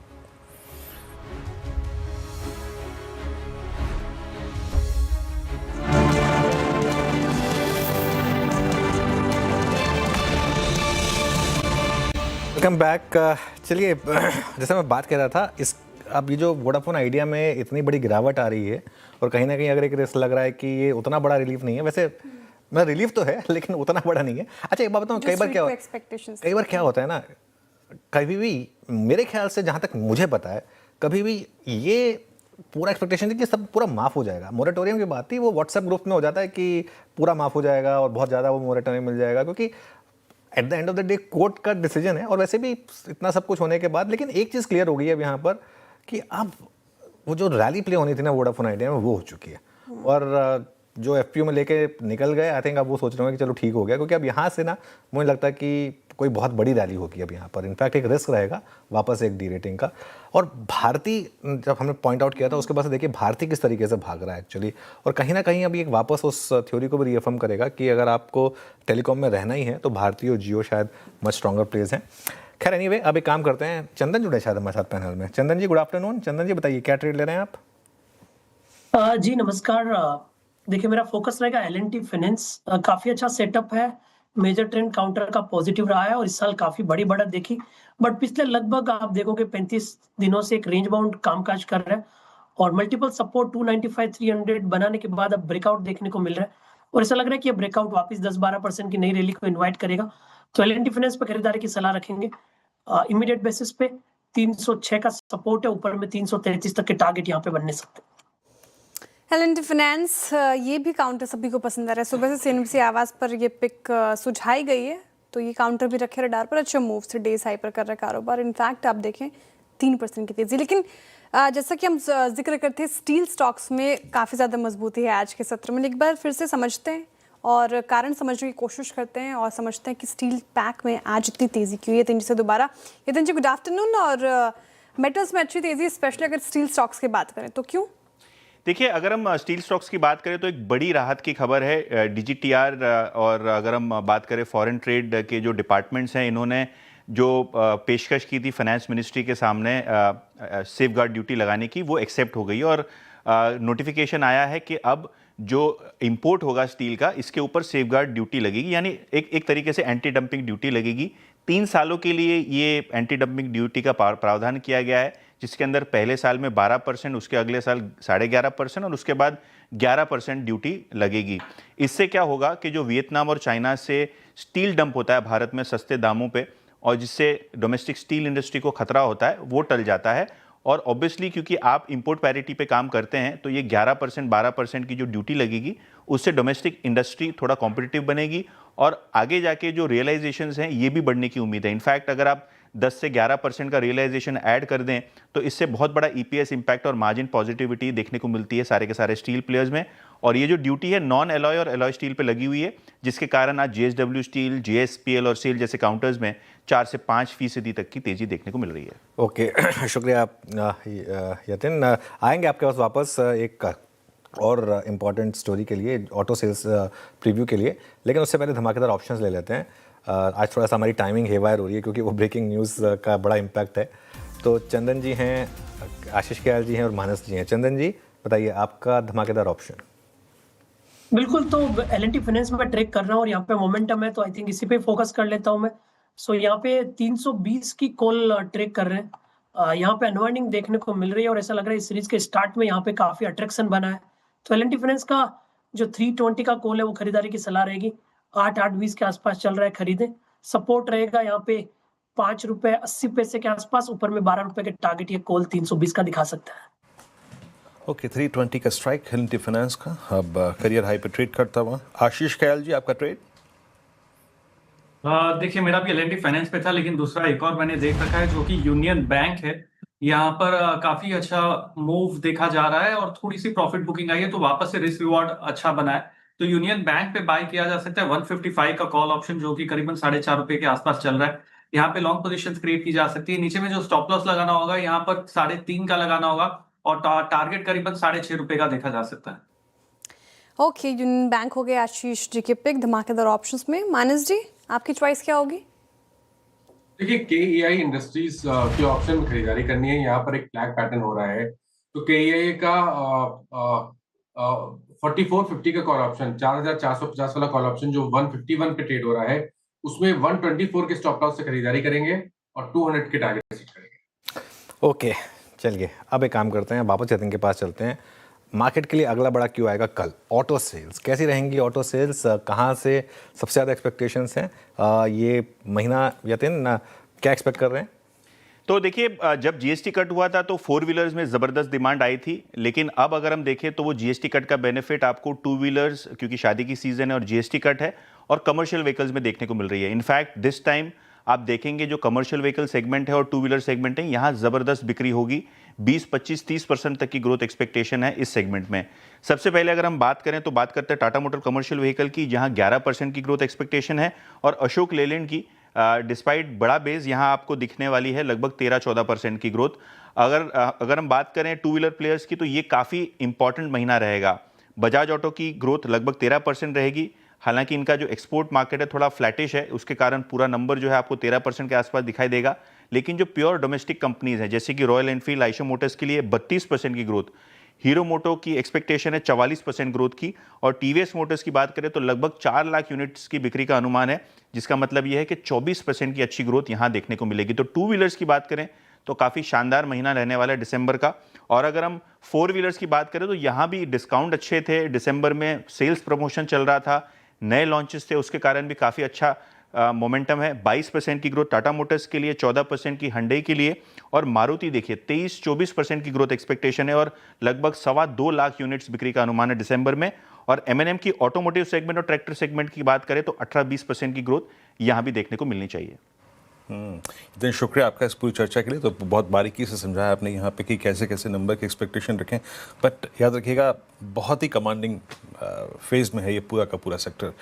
अशोक लेलैंड में कल भी चर्चा कर रहा था इसकी ऑल टाइम हाई पे वर्टिकल राइज, बट M&M को आप कैसे देख रहे हैं गौरांग जी, या फिर आपकी चॉइस ऑटो में considering the best risk reward ratio वो क्या है? जैसे कि यतिन बताया था कि M&M के केस में क्या है, इनके न्यू लॉन्चेस का benefit and at the same time वो ट्रैक्टर डिवीजन का अच्छा प्रदर्शन और पोस्ट मॉनसून जो बाइंग आती है वो भी एक बड़ा फैक्टर होगी। आप क्या चूज कर रहे हैं ऑटो में इस वक्त? वीरेंद्र, देखिए पहले तो ये जो पूरा ऑटो सेक्टर है ना, ये बहुत ही अद्भुत परिवर्तन के दौर से गुजर रहा है। मुझे याद नहीं है मैंने कब ये सुना था कि साल के आखिरी महीने में वाहन उत्पादन करने वाली कंपनियां नया लॉन्चेस कर रही है। तो आप उत्साह उससे आपको दिखता है पूरे ऑटो जगत की जो भी कंपनियां जुड़ी हुई है। अब मैं 3 श्रेणी में बांटना चाहूंगा ताकि CNBC आवाज के दर्शकों को थोड़ी समझने में सहायता हो। टू व्हीलर, पहले तो हमें लग रहा है कि TVS मोटर्स और बजाज ऑटो, टू व्हीलर और 3 व्हीलर सेगमेंट की मैं बात कर रहा हूँ। चौपहिया वाहन बनाने वाली कंपनियों में हमें लग रहा है कि सबसे प्राथमिक पसंद अगर आपको रखनी है तो वो M&M में होगी, जो कि हमारे परम मित्र प्रकाश गाबा जी की भी पसंदीदा कंपनी है। और एक प्योर कमर्शियल व्हीकल बनाने वाली कंपनी अशोक लेलैंड, जिसका जिक्र अभी आप कर रहे थे, मेरे ख्याल से 180 के आसपास मौजूदा स्तर पर कामकाज करा है। बहुत ही अनुमानित साधारण से लक्ष्यांक वीरेंद्र मैं आपको बता रहा हूँ, करीबन 225-235 तक का एक अनुमानित लक्ष्यांक है। और अगर आपको केवल मात्र कमर्शियल इलेक्ट्रिक व्हीकल बनाने वाली कंपनियों में निवेश करना है तो एक कंपनी है जिसका नाम है ओलेक्ट्रा ग्रीन टेक। तो ये सब है पसंदीदा कंपनियां, और भी है लेकिन प्राथमिक रूप पे ये सब पसंद है। ओके, चलिए अब थोड़ा इस म्यूचुअल एडमिरेशन क्लब से बाहर निकलते हैं और चार का चौका की शुरुआत करते हैं। चार का चौका में सबसे पहले सस्ता ऑप्शन मानस जी से लेंगे, उसके बाद चलेंगे राजेश जी के पास FNO सुपरस्टार ट्रेड के लिए, चंदन जी के पास चलेंगे चार्ट का चमत्कार ट्रेड के लिए, और मिड कैप फंडा के लिए गौरांग जी हमारे साथ। तो मानस जी बताइए आपका सस्ता ऑप्शन। देखिए, एक और ऑयल मार्केटिंग कंपनी पे ध्यान है। IOC के ऑप्शन में खरीदारी की जा सकती है। IOC ने 10 और 20 डे मूविंग एवरेज को रिगेन कर लिया है। तो 165 वाला कॉल ऑप्शन IOC का जो ₹5.25 पे ट्रेड हो रहा है, उसमें ₹3.5 के स्टॉप लॉस से खरीदारी की जा सकती है और ₹8.50 के टारगेट सेट किए जा सकते हैं। डिस्क्लोजर के इस पे हमने अपने क्लाइंट्स को भी रिकमेंडेशन दिया हुआ है। IOC का 165 वाला कॉल ऑप्शन लेना है। सस्ता ऑप्शन में मानस जी की पिक हो गया। FNO सुपरस्टार के लिए राजेश सालपुत्र जी, कौन सा स्टॉक? श्रेया, देखिए मेरी नजर पॉलीकैब के चार्ट के ऊपर है। 7,700 के आसपास ये अभी फिलहाल प्राइस दिख रहा है फ्यूचर में। इसका जो थ्रेशोल्ड था, इंपॉर्टेंट लेवल था, वो था 7,680 का। मैं स्विंग ट्रेडिंग के पर्सपेक्टिव से बात कर रहा हूँ। तो 7,680 के ऊपर पॉलीकैब बाय है। 7,660 का स्टॉप लॉस मेंटेन करना पड़ेगा। अगर मैं सही हूं तो ये जाएगा करीबन 7,760 से लेके 7,800 पॉलीकैब। ओके, पॉलीकैब आपका बाय कॉल। चंदन जी के पास चलते हैं चार्ट के चमत्कार के लिए। चंदन जी क्या पिक कर रहे हैं आप? बिल्कुल, देखिए मेरा निफ्टी ऑटो इंडेक्स पे पूरा फोकस है और सारे के सारे ऑटो काउंटर है, ऑटो एंसिलरीज अच्छे लग रहे हैं। और यहाँ पे मैं एक नॉन एफएनओ काउंटर रिको ऑटो पे फोकस करना चाहूंगा, जहाँ पे काफी अच्छा प्राइस पैटर्न बना है। 2 दिन के कंसोलिडेशन के बाद में आज वापस एक बुलिश कैंडल बन के मोमेंटम बन रहा है। और अच्छी बात यह कि पुराने हर्डल वो सपोर्ट के तौर पे टेस्ट होकर टर्न हो रहे हैं। तो यहाँ पे खरीदारी की सलाह होगी, रिको ऑटो 131 के स्टॉप लॉस से खरीदे, ऊपर में 144 तक के टारगेट यहाँ पे बनने चाहिए। ओके, अब गौरांग जी के पास चला जाए मिड कैप फंडा के लिए। गौरांग जी बताइए आप क्या पिक कर रहे हैं? तो हेल्थ केयर सेक्टर से अनुज भाई, हमने एक मझौली कंपनी है फोर्टिस हेल्थ केयर। पिछले अगर आप 6 महीने साल भर का इसका रुझान या इतिहास देख ले तो फोर्टिस हेल्थ केयर में मेरे ख्याल से एक बेहतरीन रुझान हमने ऊपर की तरफ के देखे हैं। और जिस प्रकार से विस्तार योजना है, मौजूदा जो क्षमता है उनके पास, उसको लेकर के या फिर नए अधिग्रहण को लेकर के, दोनों ही परिस्थिति में हमें लग रहा है। और जिस तरीके की परिस्थिति है चिकित्सा क्षेत्र को लेकर के, हमें लग रहा है कि एक बेहतर निवेश के रूप में साबित हो सकता है फोर्टिस हेल्थ केयर। ये बुनियादी तर्क के आधार पर लंबी अवधि के लिए निवेश किया। ओके, फोर्टिस हेल्थ के लंबी अवधि के लिए अच्छा लग रहा है। मिड कैप फंडा में गौरांग जी को 4 का चौका की हमने शुरुआत की है सस्ता ऑप्शन के साथ, और मानस जी ने IOC चुना। 165 का कॉल ऑप्शन लेना, आपको 8 की टारगेट देख रहे वो 3.5 का स्टॉप लॉस मेंटेन कीजिए। FNO सुपरस्टार के लिए राजेश सातपुते जी कह रहे हैं कि पॉलीकैप के फ्यूचर्स में खरीदारी कीजिए। 7,800 तक के टारगेट एक्सपेक्टेड है, 7,660 का स्टॉप लॉस लगाना है। चार्ट का चमत्कार में चंदन तापड़िया जी को पसंद आ रहा है रिको ऑटो, शानदार रैली, 6 महीने में 80% की रिटर्न्स इसने दिए हैं। 144 के टारगेट एक्सपेक्टेड है, 131 का स्टॉप लॉस मेंटेन करना है। और लॉन्ग टर्म के लिहाज से Fortis health care mid cap फंडा में गौरांग जी ने अभी चुना। शानदार रैली, खरीदारी की राय ऑब्वियसली इस पर्टिकुलर काउंटर में। काफ़ी सारे स्टॉक्स और स्पेसेस की हमने बात की, चर्चा की, करना क्या है वो सब कुछ समझा, लेकिन कुछ और काउंटर्स की बात करते हैं जिसकी हमने इनफैक्ट क्लोजिंग में चर्चा नहीं की है। BSE सुबह हम बात कर रहे थे 2.5% की तेज़ी के साथ अभी भी कारोबार कर रहा है और अच्छी रैली BSE में। BSE क्या करना चाहिए राजेश सातपुते जी, आप ही दीजिए इस पर राय। 2640 के लेवल पर BSE चेज करें? मुझे देखिए करना चाहिए। अगर आप BSE का एक स्ट्रक्चर देखें तो जनरली ये बाउंड डिप वाला काउंटर है। हाल फिलहाल में हमने जो सेलिंग देखी थी, जो आप कह सकते हैं करेक्शन था, it has landed exactly on इस क्रूशियल सपोर्ट 2600 के आसपास। पुट राइटर भी खड़ा है, तो अगर पोजीशन बनानी है तो इस चीज को ध्यान रखना पड़ेगा। तो हमारा स्टॉप लॉस 2600 के नीचे होना चाहिए। पोजिशनली मुझे लगता है 2700 के आसपास का एक पहला रेजिस्टेंस है। अगर वो सरपास होता है तो मुझे लगता है श्रेया फिर से ये स्ट्रेंथ दिखाएगा, 2800 के पार चला जाएगा। तो एंट्री थोड़ा सा एडजस्ट करना पड़ेगा क्योंकि दिन के हाईएस्ट लेवल पे है, लेकिन मेरा इसमें बाय रहेगा। ओके, इसमें बाय रहेगा। चलिए एक काम करते हैं, छोटा सा ब्रेक ले लेते हैं। इसके बाद जब हम लौटेंगे तो इन्वेस्टेड PMS के पार्टनर और रिसर्च हेड अनिरुद्ध गर्ग जुड़ेंगे हमारे साथ।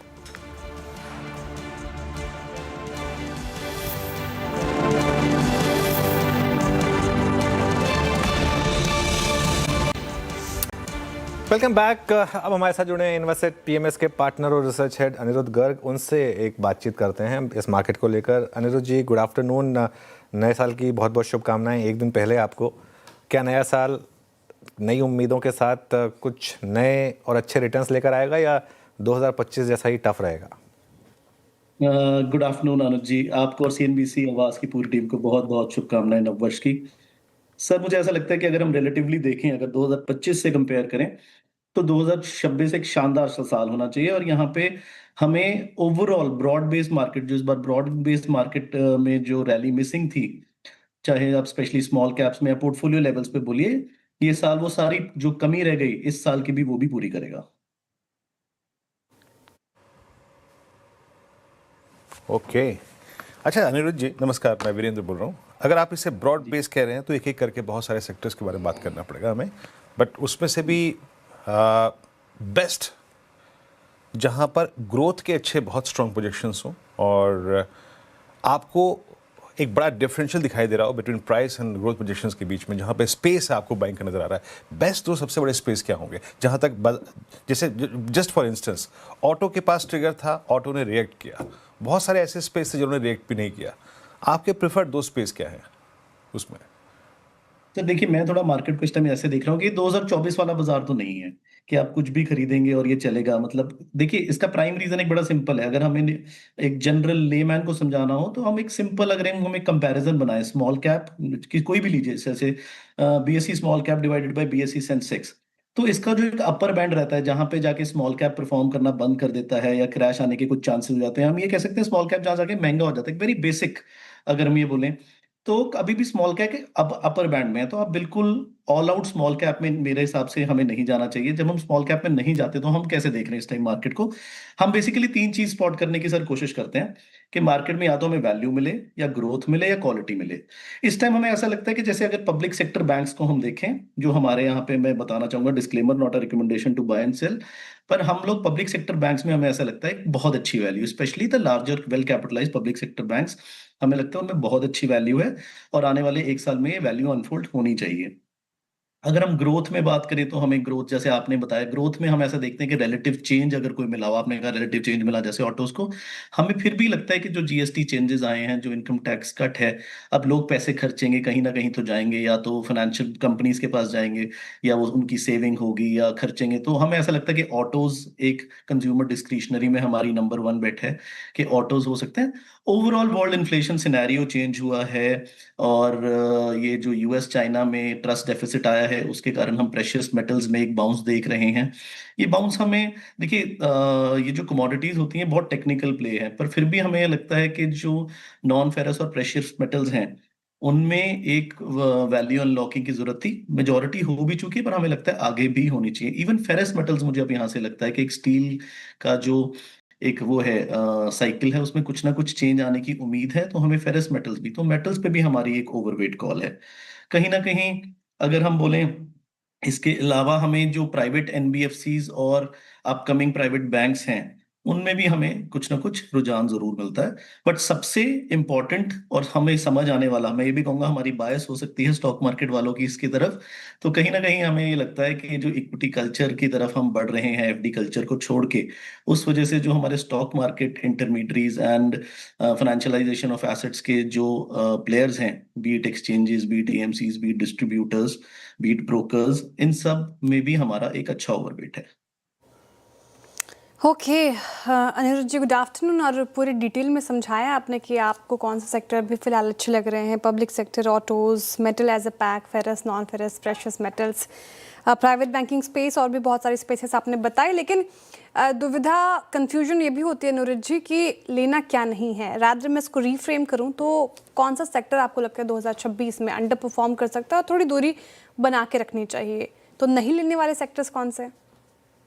मैम देखिए, नहीं लेने वाले सेक्टर जनरली 2 ही रहते हैं। या तो कि ग्रोथ को हम जब डिस्काउंट करते हैं तो हम ज्यादा डिस्काउंट करते हैं, जैसे पिछले साल हम सबको क्लियर था कि वो डिफेंस और रेलवेज पे हुआ। पर अगर हम पिछले 1 साल से देखें तो ये सेक्टर्स भी वहीं खड़े रहे हैं, और कहीं ना कहीं इनमें भी अब कुछ ना कुछ वैल्यू इमर्ज होनी शुरू हो गई है।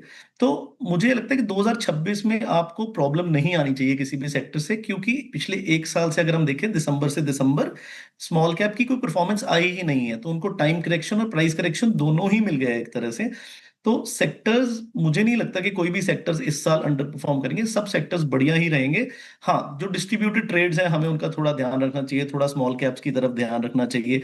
जब आपको सेम सेक्टर का एक बढ़िया लीडर मिल सकता है अच्छे प्राइस पे, अच्छी करेक्शन के बाद, आपको उसकी तरफ देखना चाहिए, रादर देन बहुत स्मॉल कंपनीज, 10,000 15,000 करोड़ वाली कंपनीज को थोड़ा अवॉइड करना चाहिए। तो एज अ सेक्टर मैं ये बोलूंगा, हमें मार्केट कैप बेसिस पे स्मॉल कैप्स पे से थोड़ा कॉशियस रहना चाहिए। मिड एंड लार्ज में मुझे ऐसा लगता है कि अभी भी जो गेम है वो अगले 1 साल के लिए ठीक है। तो हम ऐसे देखते हैं कि mid cap, large caps will be better performers than small caps. अच्छा, कुछ स्पेस जहां बहुत समय बाद प्रॉफिट टेकिंग आई थी, अनिरुद्ध जी, फॉर इंस्टेंस होटल्स रिट्रेस हुए सितंबर, अक्टूबर, नवंबर, दिसंबर में। कुछ ऐसे स्पेस जहां पे बड़े लंबे फेज के बाद प्रॉफिट टेकिंग आई थी, उसमें थे hospital stocks, look at max, look at Fortis, look at global health, look at Apollo hospitals. इसमें कोई री एंट्री का मन या फिर फ्रेश बाइंग का मन आपका यहाँ पर, लोडिंग का? सर लीडर्स में, क्योंकि ये भी सेक्टर, अगर हम हॉस्पिटल्स की अगर बात करें, अगर आप पी देखेंगे, ग्रोथ जरूर है, नो डाउट ग्रोथ बहुत अच्छी है, और आने वाले इंडिया के अगले 10 साल में भी ये सेक्टर शाइनिंग होगा। रिफॉर्म्स भी इनके फेवर में हुए हैं। अगर मुझे लगता है कि जीएसटी रिफॉर्म्स का जो हेल्थ सेक्टर में हुआ है, हेल्थ इंश्योरेंस सेक्टर में, सीधा सीधा बेनिफिशियरीज ये हॉस्पिटल सेक्टर है। But on the other hand महंगे बहुत हैं। Look at their PEs, they are one of the most expensive sectors in the market. और कहीं ना कहीं जब मार्केट रिलेटिव ग्रोथ दूसरी तरफ देखेगा तो प्रॉब्लम आने की थोड़ी सी आशंका है। बाकी ओवरऑल हॉस्पिटल सेक्टर पे हमारा पॉजिटिव रुझान है, स्पेशली द बिगर वंस। में एक मूव जो आया है, स्पेशली रेलवेज में, जो आफ्टर प्राइस हाइक, ये जो काफ़ी समय बाद जो प्राइस हाइक हुआ, उसके बाद ये रैली आई है। और डिफेंस में आपने देखा ही है, अगर आप देखें इमरजेंसी एक्विजिशन करीब 80,000 करोड़ रुपए का, 0.8 ट्रिलियन का। ये आपको थोड़ा सा ऑप्टिमिस्टिक बना रहा है क्या इस स्पेस को लेकर? आप यहाँ पे कुछ बायर हैं, हालांकि आपने पहले ही कहा कि आप स्मॉल कैप, मिड कैप में थोड़ा सा कॉशियस हैं, but what about railways and defence?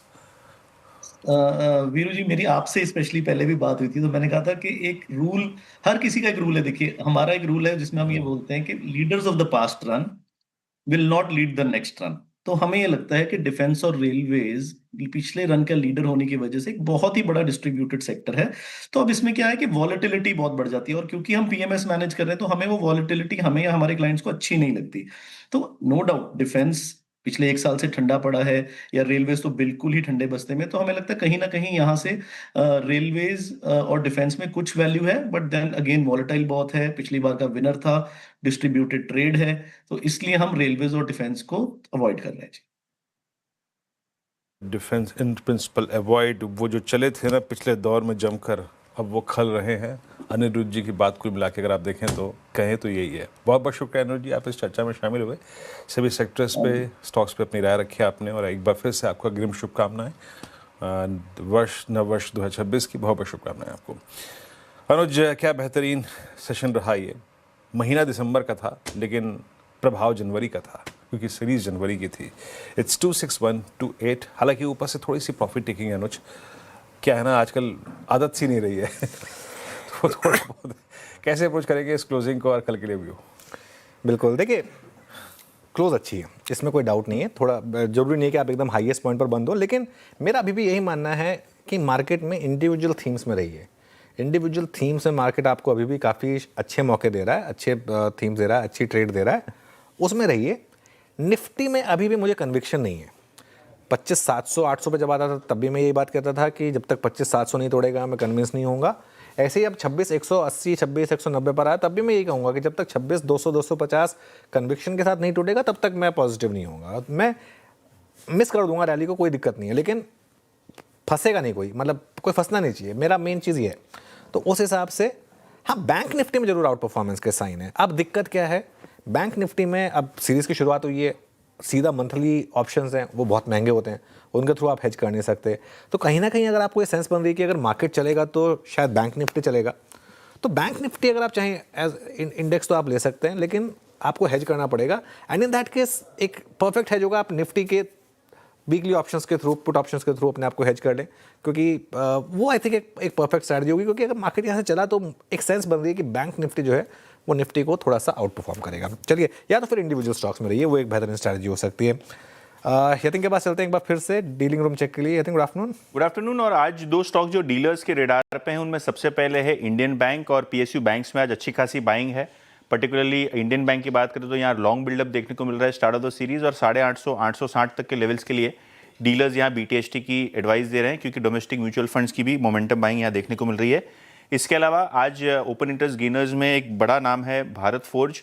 Export orders जो हैं कंपनी के डिफेंस सेगमेंट में, ये बढ़ने की उम्मीद में स्टॉक में एक लॉन्ग बिल्डअप देखने को मिल रहा है। अभी भी स्टॉक 1.25% ऊपर, और डीलर्स की अगर आप माने तो 1500 तक के टारगेट्स के लिए यहाँ भी खरीदारी की जा सकती है। ओके, इंडियन बैंक और भारत फोर्ज ये दो स्टॉक डीलर्स के रडार पर हैं फिलहाल। चलिए, लेकिन पैनल्स के रडार पर कौन कौन से स्टॉक्स हैं वो समझ लेते हैं, और बीटीएसटी एसटीबीटी ट्रेड्स की शुरुआत करते हैं। चंदन जी, आपसे शुरुआत बताइए, क्या चुन रहे हैं आप कल के लिए, 1 जनवरी के लिए? बिल्कुल, देखिए ऑटो काउंटर पे पॉजिटिव व्यू है, और अभी काफी ऑटो स्टॉक्स की बात की है। अब नए ट्रेड सेटअप के लिए मैं फोकस करना चाहूंगा टीवीएस मोटर। पिछले 2 दिनों में काफी शानदार रिकवरी देखने को मिली है, और पिछले लगभग 5 दिन का करेक्टिव मूव 2 दिनों की रिकवरी में पूरा तब्दील हो चुका है, और एक engulfing kind of pattern weekly chart पे बना है। तो यहाँ पे पॉजिटिव सेटअप देखने को मिल रहा है, खरीदारी की सलाह देंगे। सपोर्ट होगा 3650 के आसपास, ऊपर में लगभग 3850 के टारगेट यहाँ पे बनने चाहिए। टीवीएस मोटर्स, ये आपका बाय कॉल। राजेश सतपुते जी, आप क्या पिक करेंगे कल के लिए? ये देखिए प्राइवेट बैंकिंग, मुझे लगता है यहाँ पे ट्रैक्शन अच्छा बना है, कोटक उसको लीड कर रहा है, लेकिन और एक counter IndusInd bank, I think आपने इसका जिक्र किया, बेहतरीन चार्ट है ना। ब्रेकआउट इसका 860 का था, मैं फ्यूचर की बात करूँ 866 चल रहा है, तो इसने ब्रेकआउट देके यहाँ पे ब्रेकआउट यानी नेकलाइन के ऊपर इसका क्लोज मिल रहा है, तो हम इंडसइंड को लेके जाएंगे। 10 पॉइंट का स्टॉप लॉस मेंटेन करें। 866 करंट प्राइस है, your stop loss will be 856। कल का इसका टारगेट होना चाहिए 885 से लेके 900 इंडसइंड बैंक का। चलिए, अब गाबा सर की पिक ले लें कल के लिए। गाबा सर, बताइए कल की पिक क्या रहेगी? कल के लिए पिक ये है कि आज न्याय तो होना चाहिए, और वो स्टॉक है यूनाइटेड स्पिरिट्स। डिस्क्लेमर, ये स्टॉक मेरे लॉन्ग टर्म पोर्टफोलियो में है। ट्रेड करा है 1442.90 के आसपास, 1443 के आसपास ट्रेड है। जो सेटअप बना है 8-9 हफ्तों से, उसके हिसाब से लगता है ये फर्स्ट टारगेट 1500 होना चाहिए। और एक बार 1500 चला जाए तो 1600 भी दूर नहीं है, matter of time. It's a stock to buy and hold. United Spirits, justice to be done today. क्या न्याय होना चाहिए गाबा सर? क्या जस्टिस रह गया यहाँ पर आपके हिसाब से? जस्टिस यही है कि यूनाइटेड स्पिरिट्स, आज ही उनका दिन है 31 दिसंबर। हाँ, तो आप स्टॉक लेने की बात कर रहे हैं या कुछ और बात कर रहे हैं आप? जो यूज करेंगे वो स्टॉक तो बढ़ेगा ही बढ़ेगा। गाबा सर, एक स्टोरी सुनाता हूँ आपको, जोक सुनाता हूँ। एक इंसान होता है, वो बार में जाके बैठता है रोज शाम को, और रोज शाम को 3 पैग लेता है, ठीक है, एक के बाद एक 3 पैग अलग अलग ग्लास में। तो बारटेंडर को लगता है यार ये एक ही ग्लास में भी 3 पी सकता है, लेकिन 3 ग्लास लेता है और 3 ग्लास अलग अलग पीता है। एक दिन बारटेंडर पूछ ही लेता है उससे कि भैया आप 3 ग्लासेस में अलग अलग क्यों पीते हो, एक ग्लास में 3 पैग क्यों नहीं लेते हो? बोलते मेरे 2 बहुत करीबी दोस्त हैं, अब दिक्कत क्या है, मैं इंडिया में हूँ, एक यूरोप में है और एक ऑस्ट्रेलिया में है, तो इसके लिए मैं एक एक उनके नाम पे पीता हूँ। तो उसको लगा कि यार कितनी अच्छी दोस्ती है। फिर एक दिन उसने नोटिस किया कि उसने 2 ही ग्लास ऑर्डर करे, एक ग्लास उसने ऑर्डर नहीं करा। तो 2-3 दिन तक ऐसा हुआ, तो बारटेंडर को लगा कि यार शायद एक दोस्त की डेथ हो गई शायद, है ना, तो वो पूछने में भी शर्मा रहा है, लेकिन उसको लग भी रहा है। तो उसके पास जाता है, कहता है कि सॉरी यार तुम्हारे दोस्त नहीं रहे, मुझे बहुत दुख हुआ। बोले कौन दोस्त नहीं रहे? बोले पहले तुम 3 पीते थे, अब तुम 2 ही पैग ले रहे हो।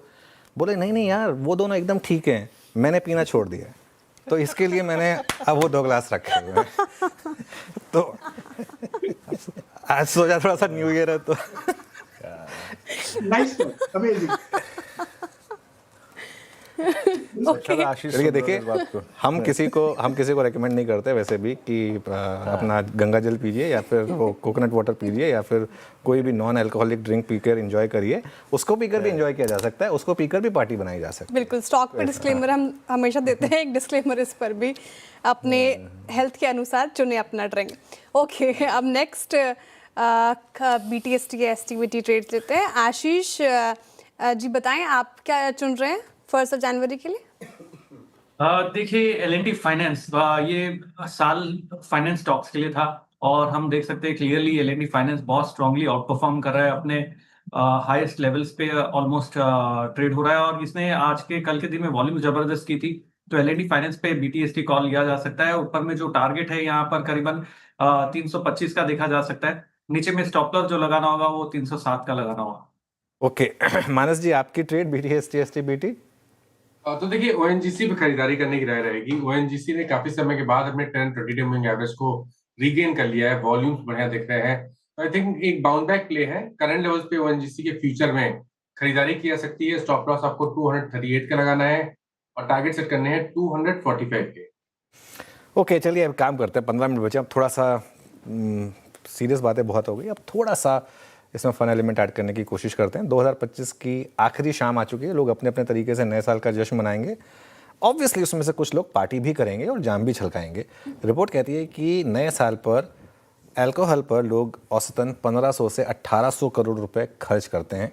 जी हाँ, आशीष चतुर्वेदी समझते हैं कि नए साल इस बार कितनी हैवी पार्टी होने वाली है। डिस्क्लेमर पहले दे देते हैं, आशीष टी टोटलर हैं। तो आशीष बताइए, क्या डेटा कह रहा है आपका? सर, आप कितने भी डिस्क्लेमर दे दीजिए, देश पूरा बहुत पीता है। मतलब मैं देख रहा था 1500 से 1800 करोड़ की शराब जो बिक जाती है, और एक ही दिन की ये सेल्स है। मैंने क्या काम किया कि पिछले 3 साल के जो ट्रेंड्स होते हैं इन्हें एनालाइज किया, और इससे समझ में आया कि मार्केट कितना बड़ा है। और ये मार्केट बड़ा इंपॉर्टेंट हो जाता है 2 दिन, 30 और 31।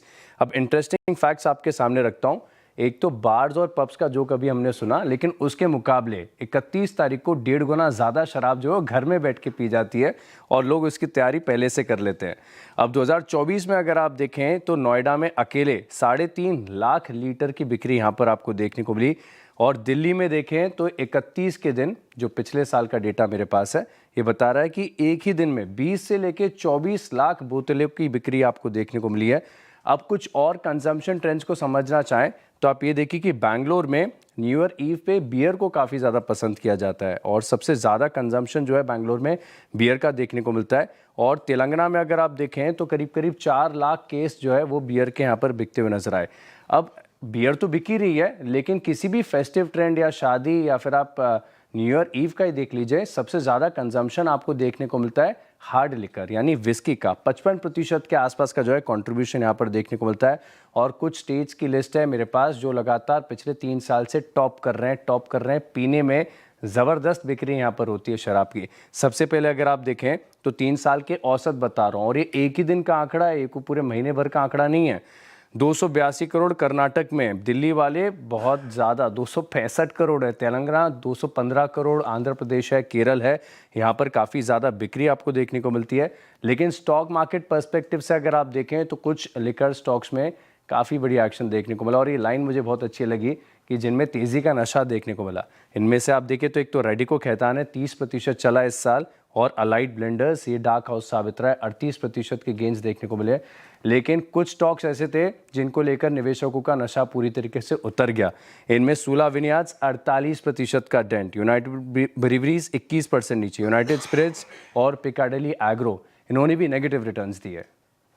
ओके, तो ये इंटरेस्टिंग रिपोर्ट आशीष, और सरप्राइजिंग ये भी कि इंटरेस्टिंग रिपोर्ट आपसे आई है जो खुद टी टोटलर हैं। वैसे काफ़ी इंटरेस्टिंग डेटा, शुक्रिया साझा करने के लिए। और हमने समझा कि काफ़ी लोग हैवी पार्टी और सेलिब्रेट करने में कोई कसर नहीं छोड़ते।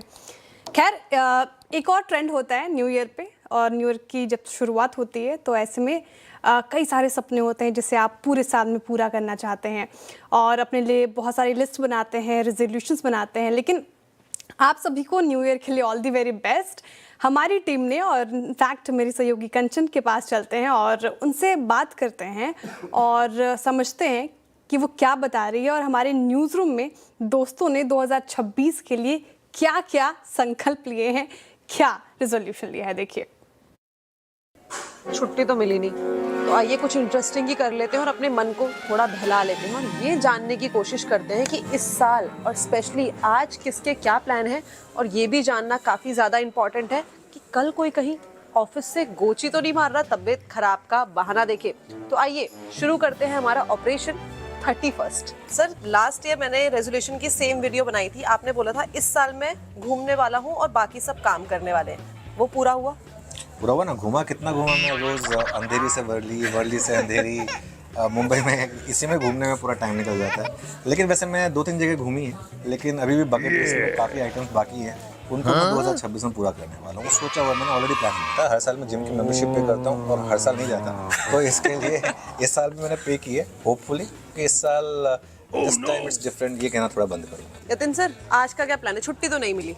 हाँ, छुट्टी नहीं दी बॉस ने, लेकिन अभी मैंने देखा कि बहुत सस्ती मिल रही है पेरिस की टिकट, तो मैं और वर्मा जी शाम को जा रहे हैं पेरिस, और बस वहीं इवनिंग स्पेंड करके वापस आ जाएंगे। पिछले साल पिछले जितने रेजोल्यूशन मिस हो गए ना, उनको वापस से रेजोल्यूशन बनाने का रेजोल्यूशन है। कम खाइए और ज़िंदगी का मज़ा लीजिए। इस लिहाज से मैंने 2026 के लिए एक प्रण लिया है कि रात का भोजन खत्म करना। मोटे तौर पे मेरे ख्याल से एक हिमालय को देखना, जब से आशीष वर्मा के साथ जुड़ा हूँ, कुछ बुरी आदतें भी लग गई हैं पर उनका कुछ हो नहीं सकता। इसका क्या प्लान है? प्रोटीन शेक एंड अनार? वो तो रूटीन है, अगले साल भी लग रहा है 2026 में भी कंटिन्यू करना पड़ेगा। नया मैं सोच रहा हूँ ट्रैवल बहुत करूँ। हाँ वो है, तो मौसम का लुत्फ उठाना ये बहुत क्लियर है। आप कैसे उठाएंगे? क्या सी साइड पे जाएं? हालांकि वहाँ थोड़ी ह्यूमिडिटी ज्यादा रहती है, तो कोई ऐसी गार्डन नुमा जगह अगर मिल जाए, ओपन टेरेस या थोड़ा ओपन लॉन जैसा। अनुज सर से छुट्टी की बात करें? कर सकते हैं, मैं भी इनफैक्ट यही सोच रही थी कंचन, लेकिन अब रेजोल्यूशन क्या लेना है? मैंने बहुत सोचा कंचन, क्योंकि आपका सवाल बहुत ही इम्पोर्टेंट है। फिर मैंने सोचा मैं करती क्या हूँ गड़बड़, तो मैं ये करती हूँ, मैं खर्च काफ़ी ज़्यादा कर लेती हूँ। आज का प्लान है कि आपके घर में आ जाऊँ क्या मैं? डेफिनेटली। ठीक है, हम ये प्लान कंप्लीट करते हैं और पार्टी करते हैं रात में, लेकिन आप जुड़े रहिए।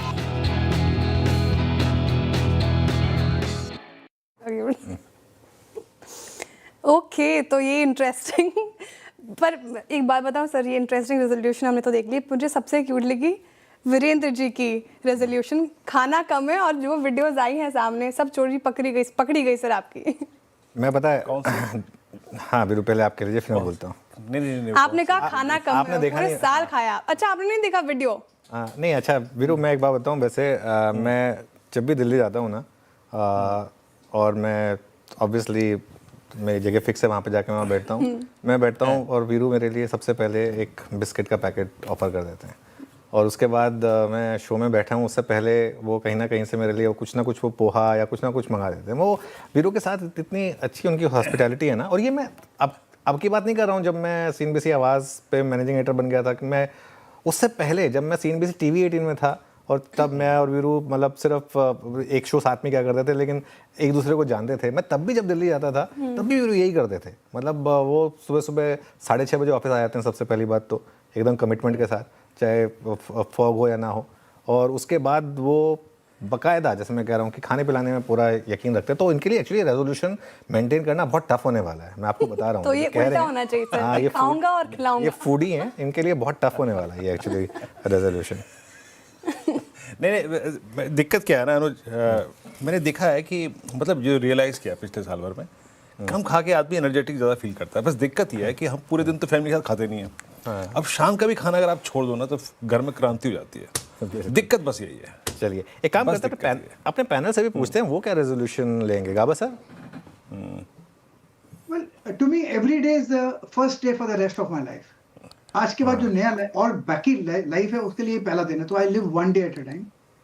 रिस्क लूंगा, बिल्कुल लूंगा, 100% लूंगा, लिव छोड़ूंगा नहीं उसको, रिस्क तो लूंगा। I live life one day. पता है एक चीज़ मैं कहूँ, अगर गाबा सर की एज में आकर हम वो लाइफ जी रहे हैं जो गाबा सर जी रहे हैं, तो our life will be very fulfilling and very successful. वो बात मैं आपको कह सकता हूँ।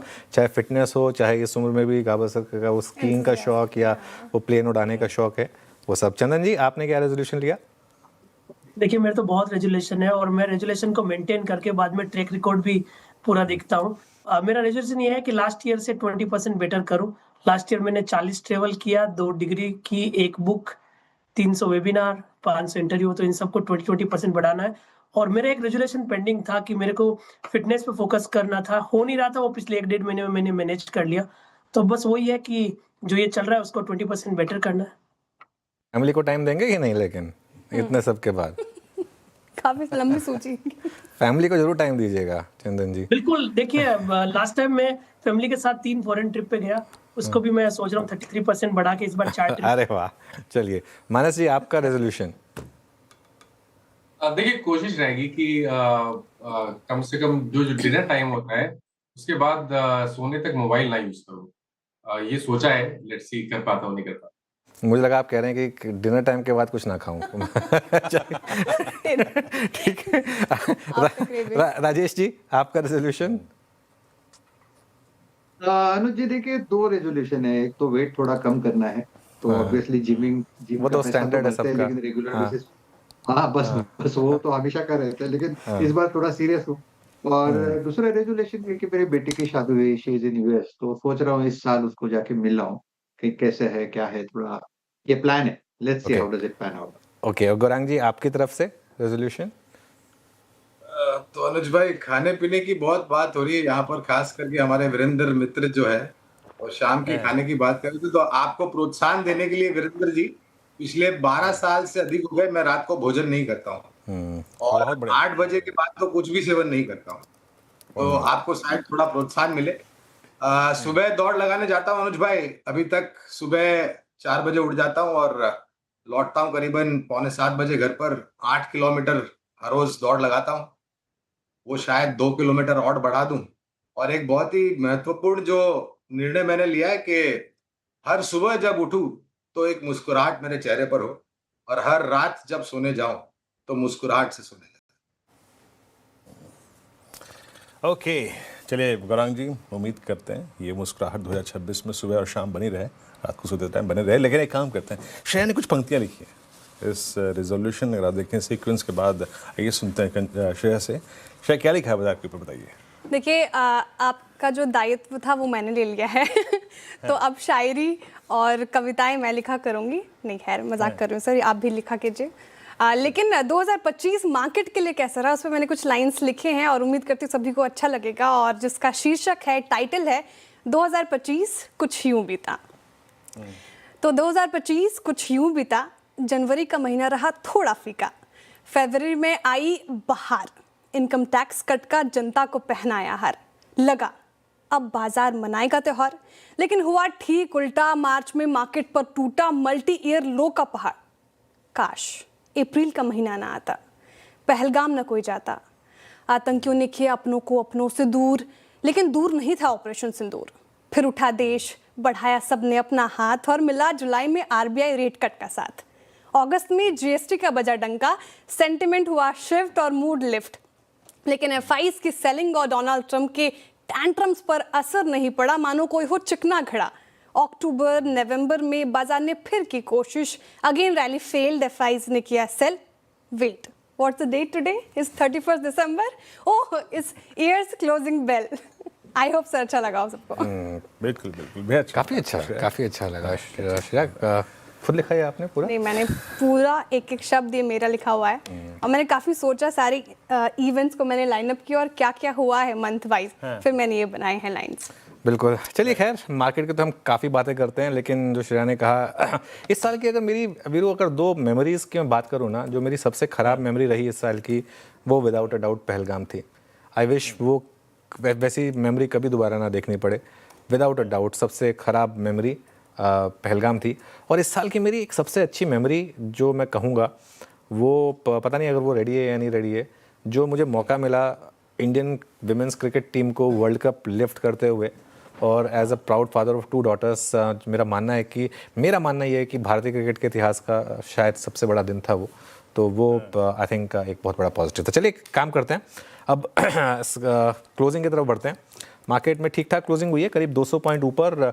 बैंक निफ्टी करीब 450 पॉइंट ऊपर बंद हुआ। निफ्टी आईटी हालांकि 100 पॉइंट नीचे था, और मिड कैप इंडेक्स करीब 1% ऊपर रहा। स्मॉल कैप इंडेक्स आएगा आपकी स्क्रीन पर, वो देख लेते हैं। वो भी एक्चुअली आज ऊपर ही था, ओके, समहाउ गायब है स्मॉल कैप इंडेक्स, लेकिन 1% ऊपर था। एडवांस डिक्लाइन काफ़ी शानदार था आज, ऑलमोस्ट 2.5:1 का एडवांस डिक्लाइन, तो ये पूरे दिन इसी तरीके से रहा, ये अच्छी बात थी। अब आते हैं आज के सेक्टोरल गेनर्स पर। सेक्टोरल गेनर्स में क्या क्या रहा? सबसे ऊपर ऑयल एंड गैस, ये रिलायंस का इम्पैक्ट 2.5%। निफ्टी एनर्जी, ये भी रिलायंस का इम्पैक्ट 1.5% ऊपर। मेटल्स में अच्छी तेज़ी थी। कैपिटल मार्केट थीम अच्छी चली, डिफेंस थीम अच्छी चली, और पीएसयू बैंकों में लगातार तेज़ी रही है। आज भी यहाँ पर एक अच्छा मूव आपको देखने को मिला। लूजर्स में सिर्फ एक ही था, निफ्टी आईटी। अब आते हैं निफ्टी के गेनर्स पर। निफ्टी गेनर्स में क्या क्या थे? सबसे ऊपर जेएसडब्ल्यू स्टील करीब 5% ऊपर। ओएनजीसी 2.5% ऊपर था। कोटक महिंद्रा बैंक यहाँ रैली थी। टाटा स्टील 2.5% ऊपर रहा। रिलायंस करीब 2% ऊपर था, और एक्सिस बैंक यहाँ पर भी आज आपको तेज़ी देखने को मिली, करीब 2% आज एक्सिस बैंक ऊपर था। आईटी स्टॉक्स नीचे थे आज, वो आपको दिखाई देगा। टीसीएस, टेक महिंद्रा 1% नीचे थे। इन्फोसिस में हल्की सी गिरावट थी। ग्रासिम 1/3% नीचे आया। बजाज फाइनेंस करीब 1/3% नीचे आया। लेकिन ओवरऑल अच्छा दिन रहा मार्केट के लिए। साल भी एक्चुअली अगर आप देखेंगे तो इतना ख़राब नहीं था। निफ्टी 10% बढ़ा है इस साल। निफ्टी बैंक ने तो उससे ज़्यादा अच्छे रिटर्न दिए। कई सेक्टोरल इंडेक्स रहे जहाँ 20 से 30% के रिटर्न आए। हाँ, लेकिन मिड कैप और स्मॉल कैप नहीं चले। इस वजह से लोगों को पोर्टफोलियो को में थोड़ा सा हर्ट हुआ होगा। उस वजह से लोगों को थोड़ा सा लगा होगा कि ये साल शायद उतना अच्छा नहीं रहा। लेकिन बीरू 2025 एंड हो रहा है, और मैं एक चीज़ कहना चाहता हूँ as managing editor of CNBC Awaaz, मुझे अपनी टीम पर काफ़ी फ़ख्र है। और सच बताऊं तो पूरे साल जिस तरीके से उन्होंने काम किया और जिस कमिटमेंट के साथ काम किया, पूरी की पूरी टीम आई थिंक रोज़ अपना 100% देती है यहाँ पर, और एक जज्बे के साथ पूरी की पूरी टीम काम कर रही है। काफ़ी चैलेंजेस भी रहते ही हैं ऑब्वियसली, किसी भी वर्क एनवायरनमेंट में, किसी भी न्यूज़ रूम में काफ़ी चैलेंजेस रहते हैं, लेकिन उनके बावजूद to keep your chin up and to keep working, salute to them. और आप सबसे यही वादा है कि 2026 में आप बस इसी तरीके से काम करते रहिए, और हम भी अपनी पूरी कोशिश करते रहेंगे। और हमारे व्यूअर्स के लिए भी मेरी तरफ से यही स्टेटमेंट है, 2025 में हमने काफ़ी चीज़ें डिस्कस की होंगी। हो सकता है कि हम कई जगह गलत पड़े होंगे, और कई जगह हम हो सकता है कि सही पड़े हों, लेकिन हमारी जो कोशिश थी और जो हमारी जो इंटेग्रिटी थी, वो पूरी की पूरी इस तरीके से थी कि जो हमारे व्यूअर्स देख रहे हैं उनका फ़ायदा हो। कम से कम ये बात मैं हमारी टीम के लिए और अपने लिए मैं हैंड ऑन हार्ट रख के कह सकता हूँ, और यही कोशिश हम 2026 में भी करते रहेंगे, ये मेरा वादा है। जी हाँ, बिल्कुल। शुक्रिया अनुज, टीम के लिए जो आपने शब्दों का इस्तेमाल किया, और साथ ही साथ दर्शकों से फिर एक बार गुजारिश है कि अपना, जिसे कहते हैं ना, अपना विश्वास हमारे साथ रखिए। वीरेंद्र जी, एक चीज़ मैं भी कहना चाह रही थी। पहले तो thank you so much sir इतने प्यारे शब्दों के लिए। और लीडरशिप जो क्वालिटी होती है टीम को बांधे रखने की, वो सर आपसे ही आती है। जो हिम्मत आती है वो आपसे, क्योंकि एक साल मुझे भी हो गए CNBC आवाज़ में, और मुझे लगा ही नहीं सर 1 साल हो गए हैं, और जिस तरीके से सभी ने हेल्प की, क्योंकि हम नए हैं, काफ़ी चीज़ें समझनी होती है, बतानी होती है, दर्शकों के सामने लानी होती है, तो उसमें एक लीडर की जो भूमिका होती है। Thank you to you Virendra sir as well, और पूरी टीम, इनफैक्ट जो कैमरा पर्सन हैं हमारे PCR में जो बैठे हैं, सभी को तहे दिल से शुक्रिया, और सबसे बड़ा थैंक यू हमारे दर्शकों को CNBC आवाज़ को इतना प्यार देने के लिए। और अगली बार दिल्ली जाएं तो वीरेंद्र से पार्टी जरूर लीजिएगा। बिल्कुल। पार्टी फिर घूम फिर के पार्टी पे बात आई गई। खैर, पार्टी का दौर चलता रहेगा। एक पार्टी रात को भी है, थोड़ा होश में मनाएं, जोश में होश नहीं खोना चाहिए, घर वालों को ढूंढने की जरूरत ना पड़े, अच्छे से मनाएं पार्टी। बिल्कुल है ना? कल एक आखिरी चीज़ थोड़ी सी मैं अपने दर्शकों से एक माफ़ी चाहूँगा। कल सुबह CNBC आवाज़ की लाइव प्रोग्रामिंग हम 8 बजे से स्टार्ट करेंगे। आई नो आप आशीष वर्मा को सुबह 7 बजे देखना चाहते हैं, और 7:30 बजे वो टॉप 20 भी देखना चाहते हैं, लेकिन उसकी कमी हम पूरी कर देंगे। 8 बजे हम कोशिश करेंगे कि ज़्यादा से ज़्यादा स्टॉक्स डिस्कस कर सकें, लेकिन न्यू ईयर सबका है, सब न्यू ईयर एंजॉय करना चाहते हैं, तो इसके लिए कल 7 बजे और 7:30 बजे हम लाइव नहीं होंगे, हम लाइव प्रोग्रामिंग सीधा कल सुबह 8 बजे से करेंगे। तो कल सुबह 8 बजे आप पूरी टीम के साथ जुड़िएगा, और 2026 को हम एक 2026 का स्वागत करेंगे। होपफुली मार्केट के लिए भी 2026 एक अच्छा साल रहेगा। जी हाँ, मुलाकात होगी अब 2026 में। नमस्कार।